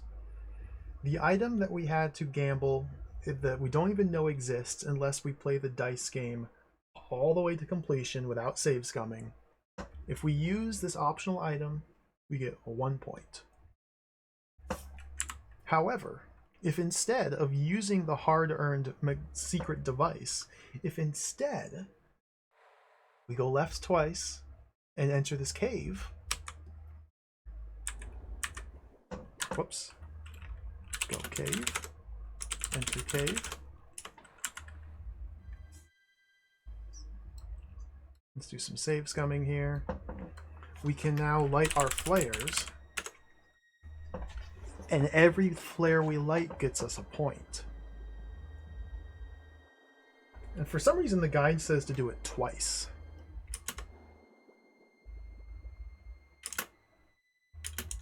Yeah, you get 2 points.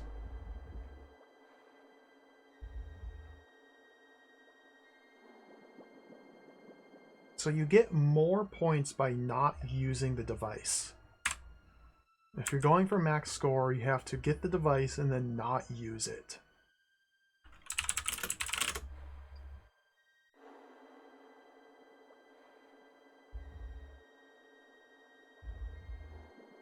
Also,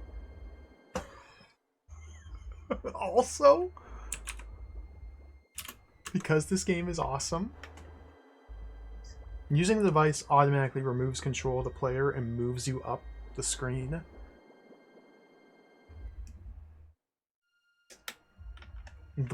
You're supposed to follow the wiggly worm, the worm flares to the left. However, doing so, you lose points. According to the guide, it says if you follow the bubbles as revealed by the flares, you'll be 2 points short, as you didn't take the shortest route possible. Following the bubbles takes you from that previous screen left, up, and right, when you can just instead go straight up.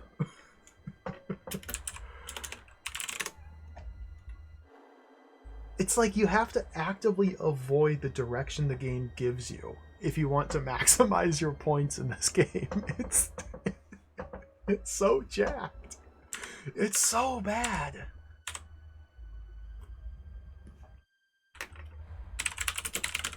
You get points on this screen.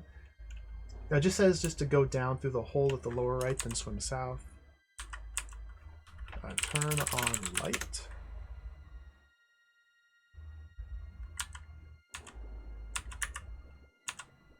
We're also on a hard timer here based on the air.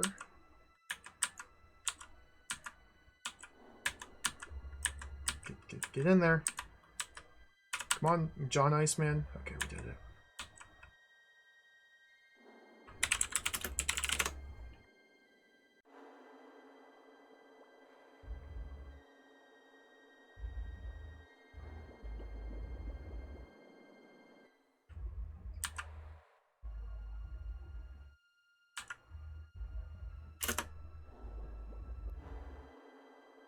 $225.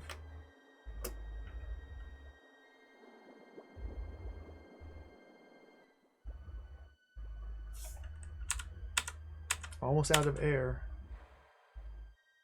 And emerging from the cave, we got 11 points. So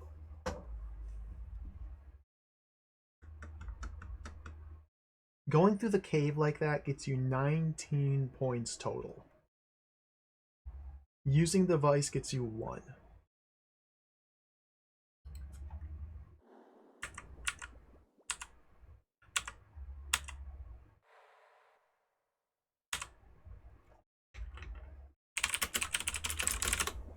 Put the bottle in.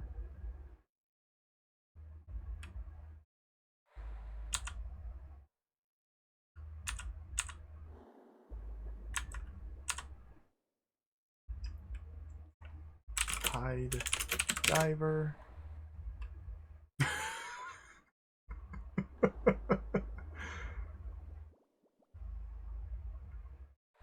Okay. Get out of my way, fish. I'm almost out of air.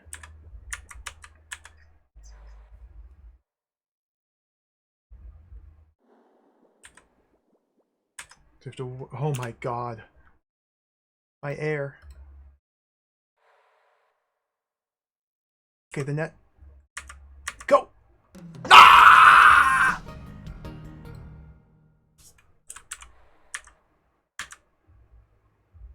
Go!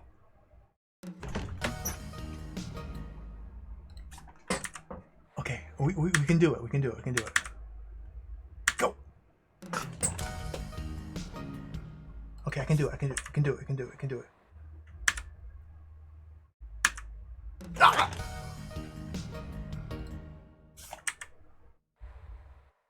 Problem.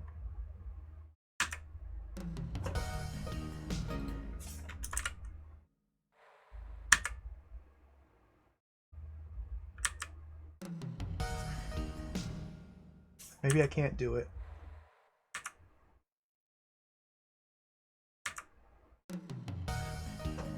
What?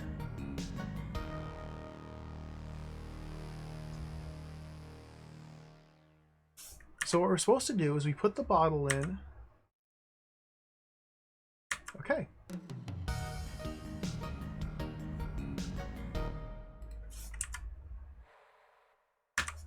Yeah, it stops moving, and we surface. When you surfaced, you were immediately spotted and captured. You should have waited till the coast was clear. Oh dear. Ran out of air. I deleted the net that time. Go up.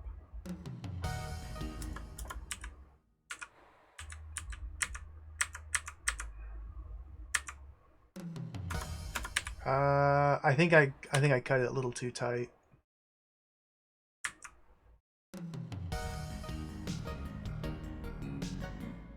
That's fine. That's fine. That's why we saved here. That's why we saved, scum. So let's do this a bit more optimally.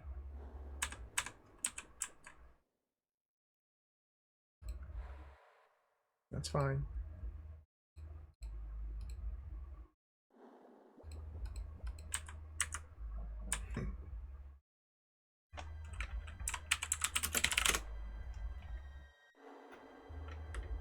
Like, you have just enough time to do this. This is wild.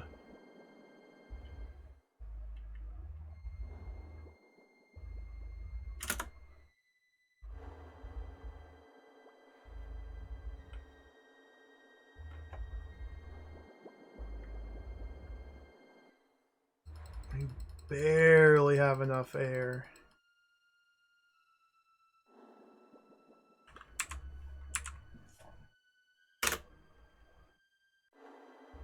Don't go left. Don't follow them. Don't follow the worms to the left.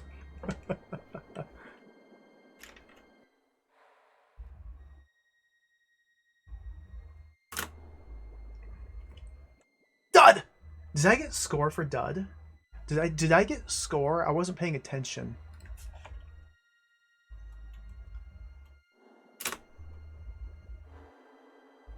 Wait, can I just light all 8 flares in the same room?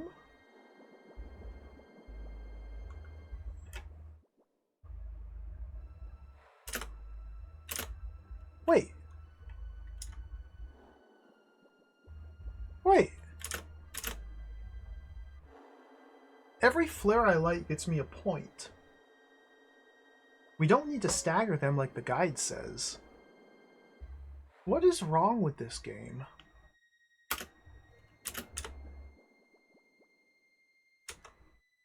duds are good RNG because we don't have to wait out the animation. Okay, I'm out of flares.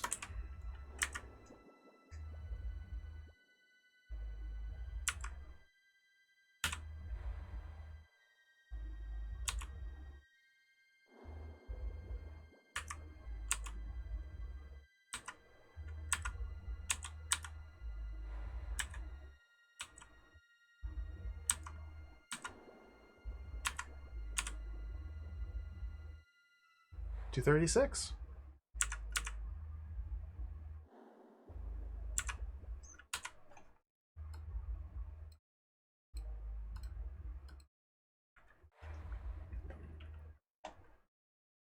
What in the world is wrong with this game?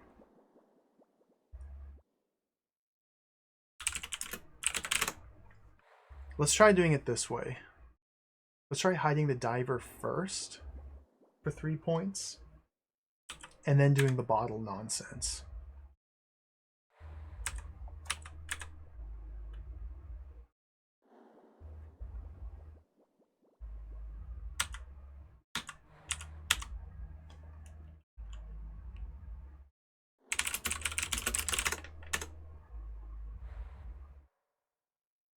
Oh, drunk bot, welcome. Welcome. I don't have hair!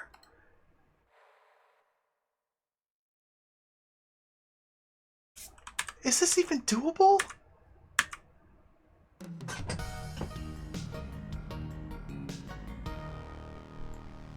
How? In what universe did I take longer? How do I have less air? What? Oh, this is troubling.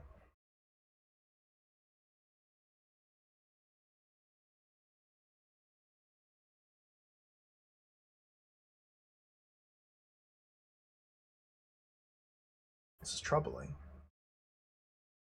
Okay, let's try this. Let's go back here. Let's go back here.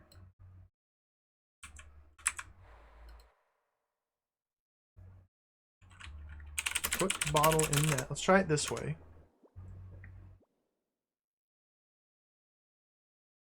Now the guide specifically says, if we're following the guide to the letter, it says to wait until the net returns, signaling the coast is clear. And then go hide the diver and then come back and surface. Just wait. Okay, the coast is clear, so we go right.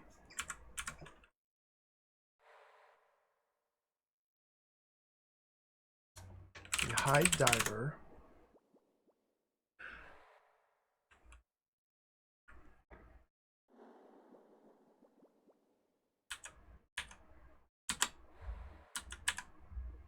What am I getting stuck on?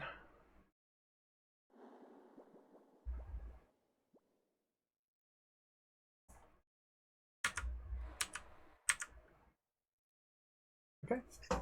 Gaming. Okay. Sure. Sure. So I think the reason it broke last time is because you have to put the bottle in the net and wait for it to return in order to flag the surface as being clear. If you put the bottle in the net, leave and come back, because the entire sequence didn't play out in one consistent screen, then I think the surface never becomes safe. So I think I just did it wrong. I think I did the puzzle wrong.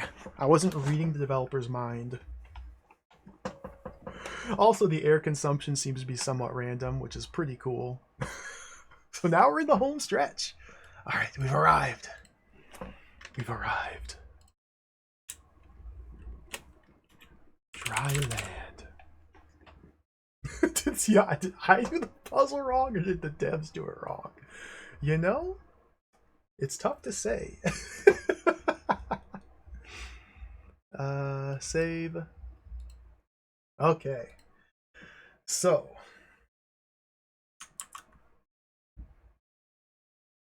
Back to the guide. Look. Solitary fisherman. Let me just say Iceman. Using their Arabic language. You mentioned Codename Iceman. Without speaking, the fisherman acknowledges by shaking his head yes. He then hands you a fish. Look, fish. Fish appears to be of the local variety. A piece of fishing line is hanging out of its mouth. Look, line. More than likely, it's attached to a hook inside the mouth. Look, hook. Take hook. And you notice something attached to the line just above the hook. What is this? The weight? Look, weight. It's not a weight. Rather, a small capsule. Look, capsule. Get capsule. Open capsule. You open the capsule, plus a small map. Look, map. Directions to your disguise.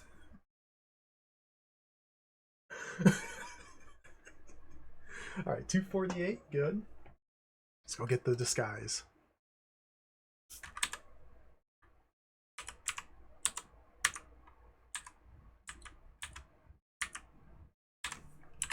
In this building, we look. Okay, we look around. The only thing you see is an old wooden crate in the corner. Crate. Look, clothing. Wear clothing. You wisely drop the fish in the maps. They don't give you away. Very wise. You gotta wait for the man to go. Let's go.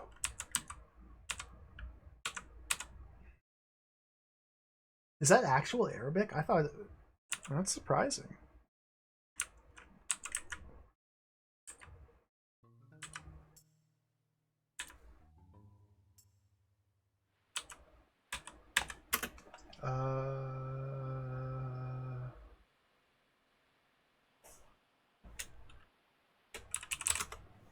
Think to yourself, strange, I swear I've met this woman somewhere before. Talk? She looks at you and says, I'm not allowed to talk with strangers. Oh, we have to say, Iceman, no, pay no mind at the bottom of the screen. They forgot to finish drawing this screen. They ran out of time and money, and were only able to draw 99% of this screen. So there's a little bit, or just a little bit missing. But hey, they did their best. Say Iceman. You blurt out the codename Iceman. She surprises you by responding in English. Hello, John. A long way from Tahiti. I'm happy to see the mission is a success so far, John. I wish you luck on the remainder of it. And now you have to type get map. Now in her dialogue right there, they never say that she has a map to give you. This part here, it seems unprompted. You have to type get map. However, you have to think back to your mission briefing all the way back in the Pentagon, where you're told that she has a map for you. And you a map. She also gives you a phony ID and a key. Find your way to the apartment. I'll meet you there later. I'm going to make contact with the Saratoga. Let them know we're on schedule. Another thing. There are things in the apartment for you. You can find them in the kitchen. So look map. This part's a little bit... I don't think I would have discovered this either. You're supposed to drop the map. To keep your cover intact, you hand the map back to the agent. Look at that, dude.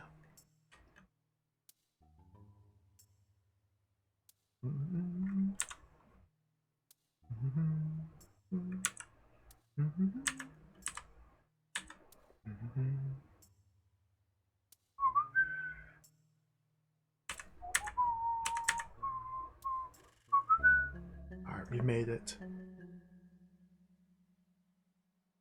Food gun. Let's replace food gun with Stacy's the house. There's tons of things to do here, so I gotta make sure we get all the score. Tape, 2 points. Open icebox. Look in icebox. Now, for some reason, the guide says to drink the milk, eat the cheese. The guide says to drink the milk and eat the cheese. Drink milk. You drink the milk. Eat cheese. Loving cheese as much as you do, you eat the entire block. What? That's too much cheese. Alright, take care, ATM machine. Thanks for watching. I was some guy. I can't help it. Loving cheese as much as you do, you don't eat. There's a Seinfeld episode where George Costanza is celebrating the summer of George, where he's in his boxer shorts in his living room eating a block of cheese, and he describes it as like the ultimate dream. Now, seeing that as an impressionable young child, I thought I could eat a block of cheese too. That sounds so decadent. I took like 3 bites out of the block of the cheese, and man, that's too much cheese. You can't eat that much cheese. Don't eat a whole block of cheese. Not everyone's built like George Costanza. It's bad advice. I did try though. So we need to get the dish. Or get the butter. Open the dish. Plastic bag. Get bag. We can't eat the butter? Come on, you can't be that hungry.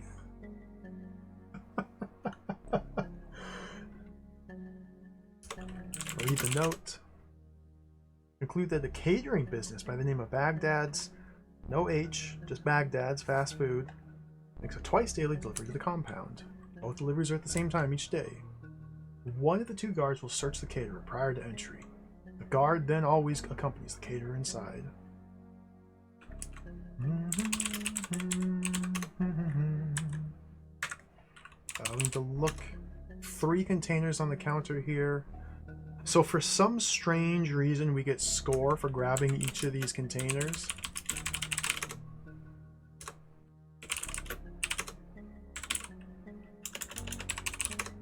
There's a sugar, flour, and coffee container. We get 1 point each for simply picking up the containers and then putting them back down. Get flour container, drop it. Get sugar container. Except for the sugar container, we pick it up, and I guess we're just testing the weight of each one. Notice this one's bottom heavy. Open it, empty it, open false bottom, move the rubber, move the foam, get the foam. Bingo! Concealed at the bottom of the canister between 2 pieces of foam rubber is the weapon. Get the weapon. You remove the weapon. Drop canister. Gun. We got the weapon.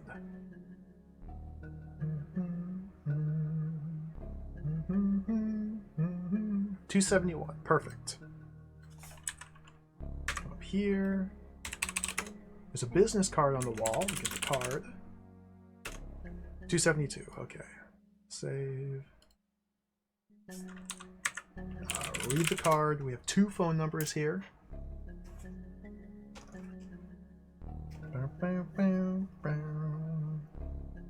$13-555-8097, and then 03-120-124.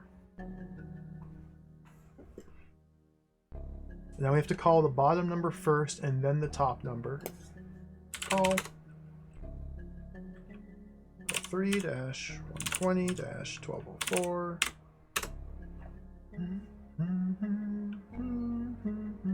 This is Basil. Speak your business. Just talk. To the man on the other end, a new caterer will be making the delivery to the compound. 2 points. Call 13-555-8097. How can I help you? Just talk.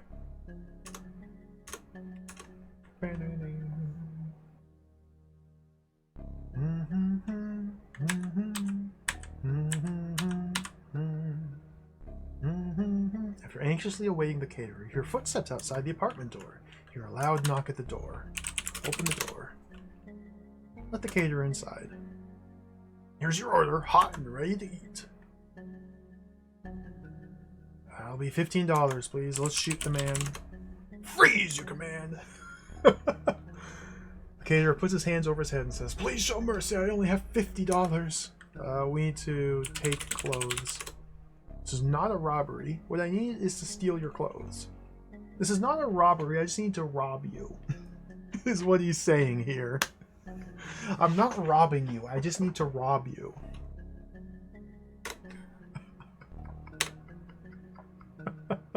What now? Time, man. We just need to hold you hostage and strip you naked and steal your clothes, but this isn't a robbery. We're the good guys here. You must understand.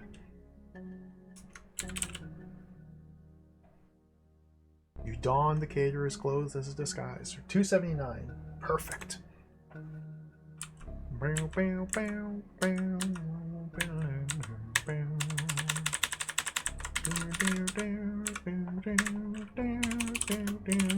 Look out the window. Stacy enters the room. Did you find the weapon in my clothes? Yes. We must work fast. I just received word the ambassador is going to be moved. I have to leave now. I must contact my superior, arrange for the helicopter.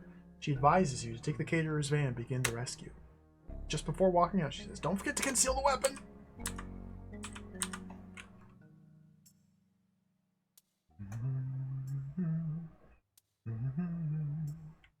Okay, hide gun.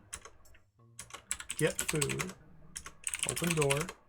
Where you're at, 282? Perfect.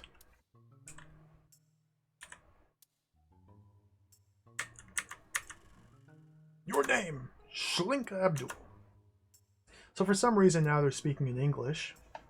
For some reason they're all just speaking in English here. Oh, MTI, welcome.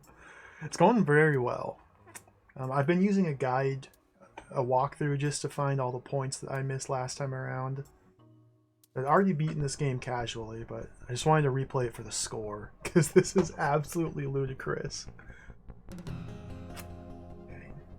Drenching the room, the second guard stands near the seated ambassador. You start to perspire as you think to yourself, I'm going to have to move fast for sure. Save.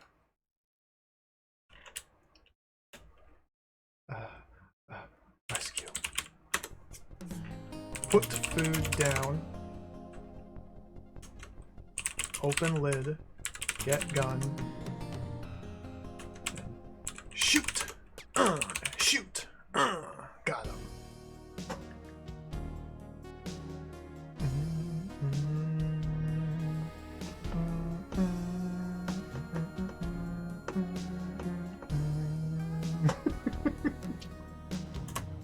The fast-acting drug takes effect as he clutches his chest and slumps to the floor. Ring. Look, man. Look. Look, guard.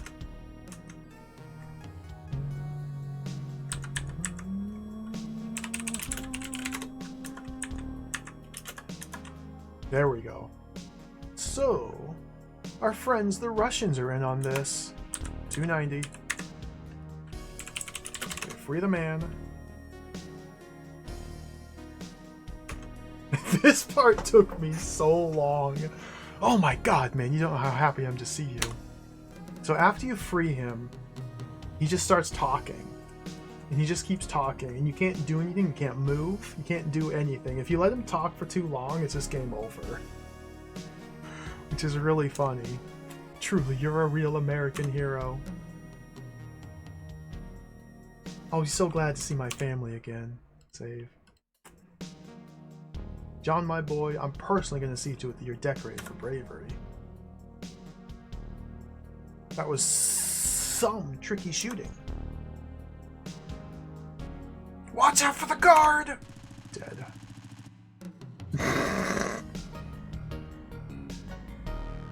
I just wanted to see that again.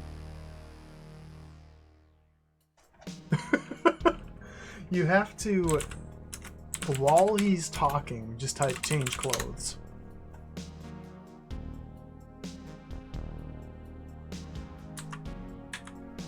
leave. Better get out of here quick. And if you, everybody knows if you change clothes, then the guard doesn't wake up. I shall now kill you both, the guard shouts. Got him. The agent reacts just in time, saving the lives of both you and the ambassador. Stacy, what did I ever do without you? Oh, here's the fun part. Okay. Holy heck. Let's replace holy heck with vroom. Go! Oh! I crashed. Didn't turn left. Try again.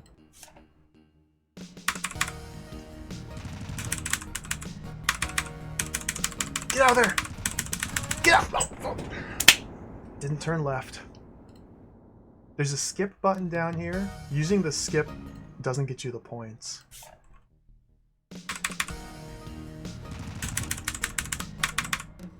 What? I died.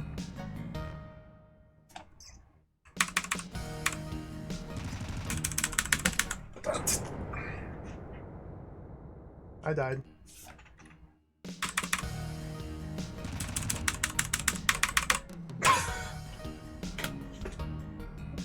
I died.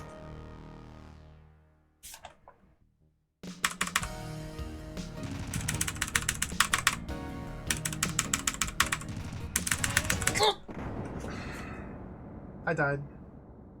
So how you control this, you press up to go faster, down to go slower, left to turn left, right to turn right.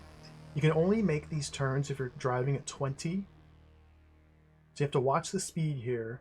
You have to speed up on the straightaways because otherwise the enemies catch up to you and kill you. You have to slow down when you get to the turns so you can make the turns. It's very good.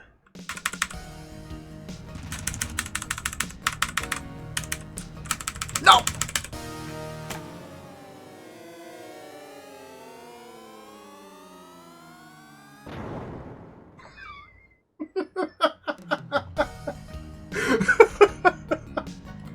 Dead. Try again.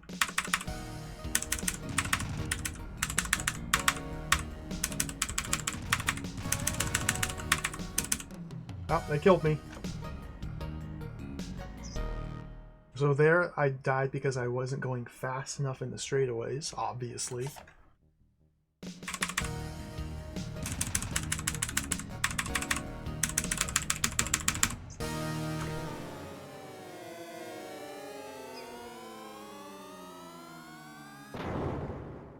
This part is like really, really jacked. So let's turn the game speed down.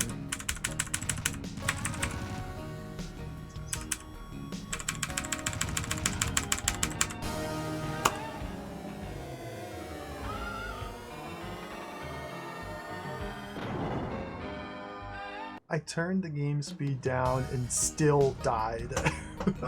Willy the Worm! Thank you for the 15-month resub.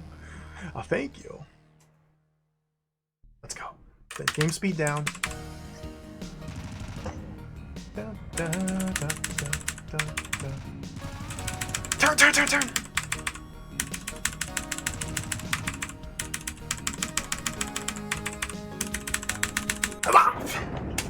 That was close. That was close. That was close. Really close.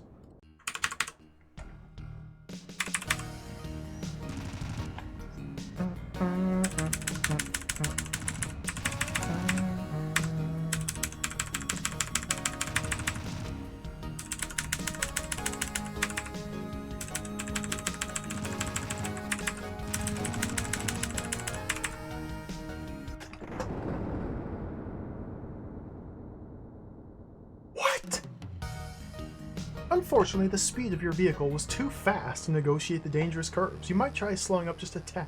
What just happened? What is that? What a good game. Alright, let's do it again. What?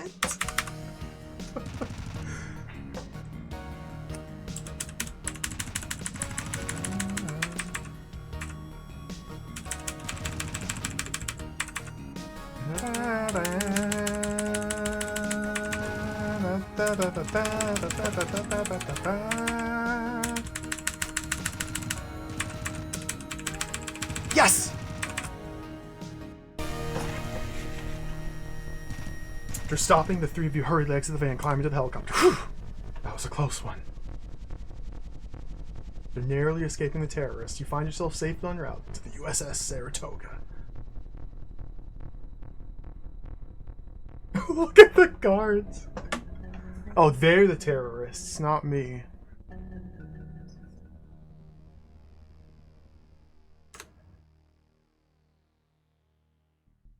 $300 of 300.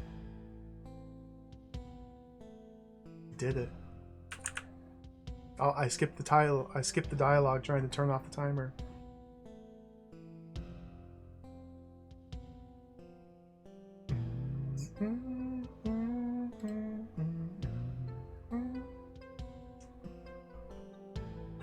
What a game. What a game.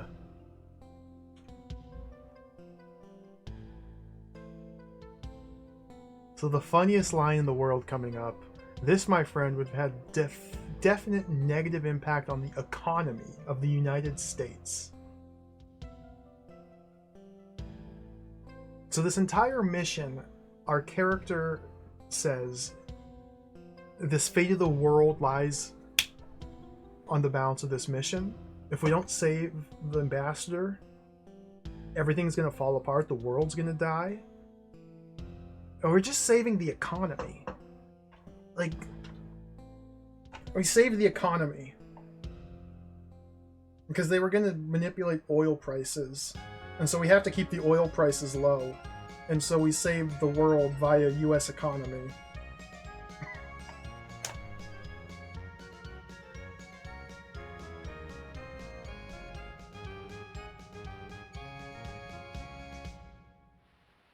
Attention! Military discipline. Come to attention with the rest of the ranks. Thank you for the GGs, everybody. If I didn't say it, thank you all. This game is wild, man. We're about to get our golden dolphins.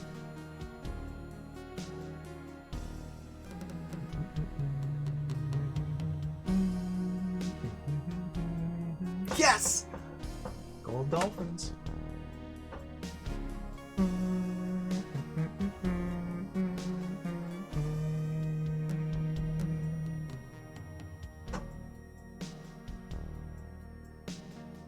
And a Distinguished Service Medal. Let's go.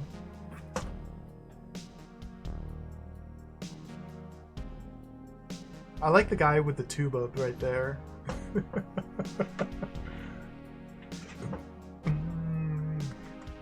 I don't think anything in the ending changes, MTI. Nothing at all seems to be different based on score.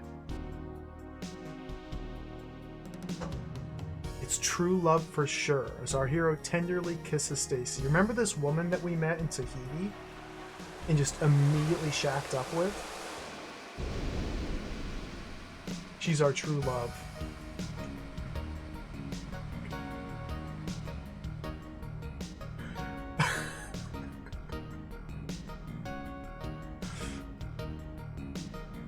Carlos Escobar. Thank you for playing Iceman.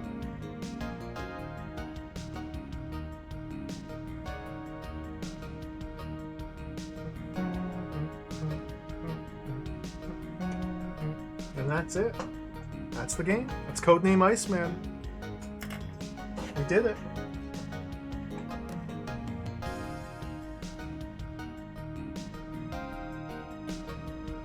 This is the ending. I guess these people didn't get credited in the opening credits roll, so it's nice that they were able to squeeze them in here. It's kind of funny they don't do a full credits at the start of the game. Jesus. It's kind of funny that they don't do a full staff lift at the start of the game or at the end of the game. They do a partial staff roll at the opening and a partial at the end. Like, what? Beautiful, though. Beautiful. Do I feel a sense of pride and accomplishment? I do, actually. I mean, I just followed a guide. I literally just followed a walkthrough I have open here on my other monitor. But that was fun. That was worth it. I kind of like this game. I kind of like this game. This game is in no way a good game. It's so bad in so many different ways, but I kind of like it still. I kind of like it. Just the audacity of the developers to force you to do these incredibly mundane tasks is just hilarious to me. It's so funny. The cylinder replacement sequence, that sequence alone, it's just beautiful. It's one of the funniest things I think I've ever had to do in a Sierra game. Replacing the cylinder. It's the constant ways with which you just die at the drop of a hat. It's so funny. Again, I'm not saying it's a good game. I'm not saying that there's not faults with the game, because there are egregious faults. I think it's funny though. Now, I also don't think I ever want to replay it again, but you know, if it weren't for the submarine sequences, I'd be much more apt to replay this game, and perhaps even like try to speedrun it. It's just those submarine sequences really bog down the gameplay. They really draw it out a bit too much.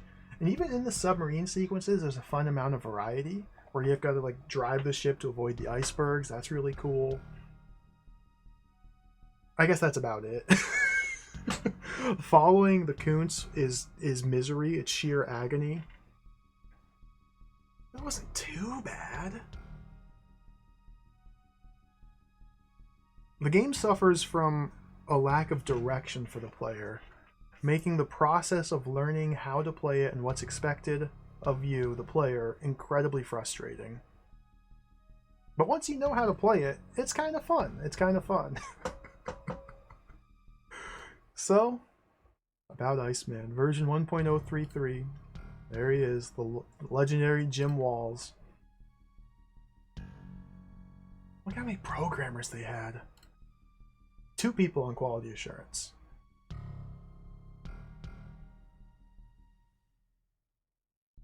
See you later, Commander.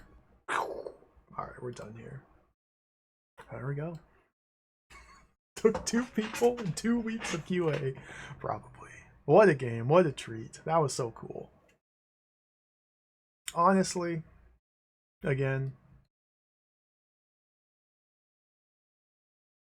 I like Codename Iceman is okay. It's alright in my book, you know? It's alright. It's not terrible. It's playable.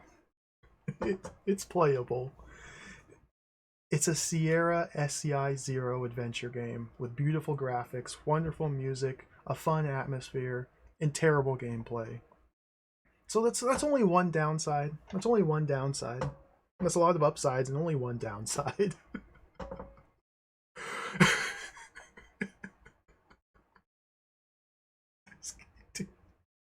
Oh my god. Thank you for watching, everybody. That's it. That's all. That's all I got. Thank you for hanging out. That was really fun. I think we can put Iceman away for now. I think we can put it away. I think I've had my fill. It was a good time.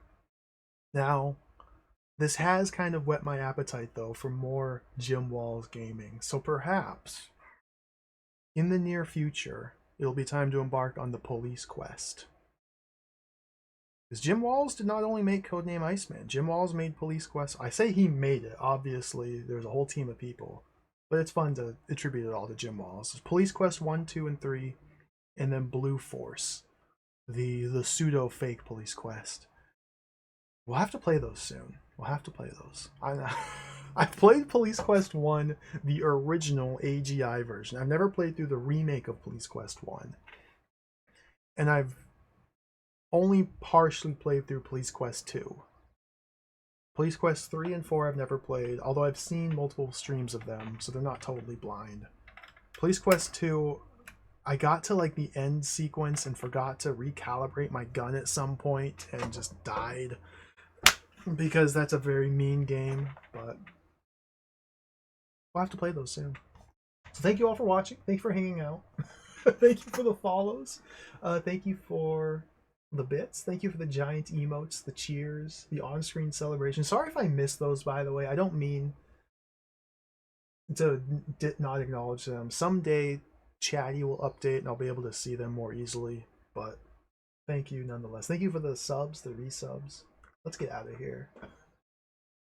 We're streaming again tomorrow. We're gonna stream again tomorrow.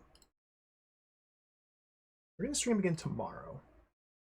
I haven't yet decided what I want to play tomorrow. Now, we may just dive right back into Ultima, or maybe do another diversion. I don't know yet. We'll just have to tune in to find out. Just have to watch and see what it is, because I don't even know what it is yet. There will be more game tomorrow. Who's on? What's happening? Oh, perfect. We're going to raid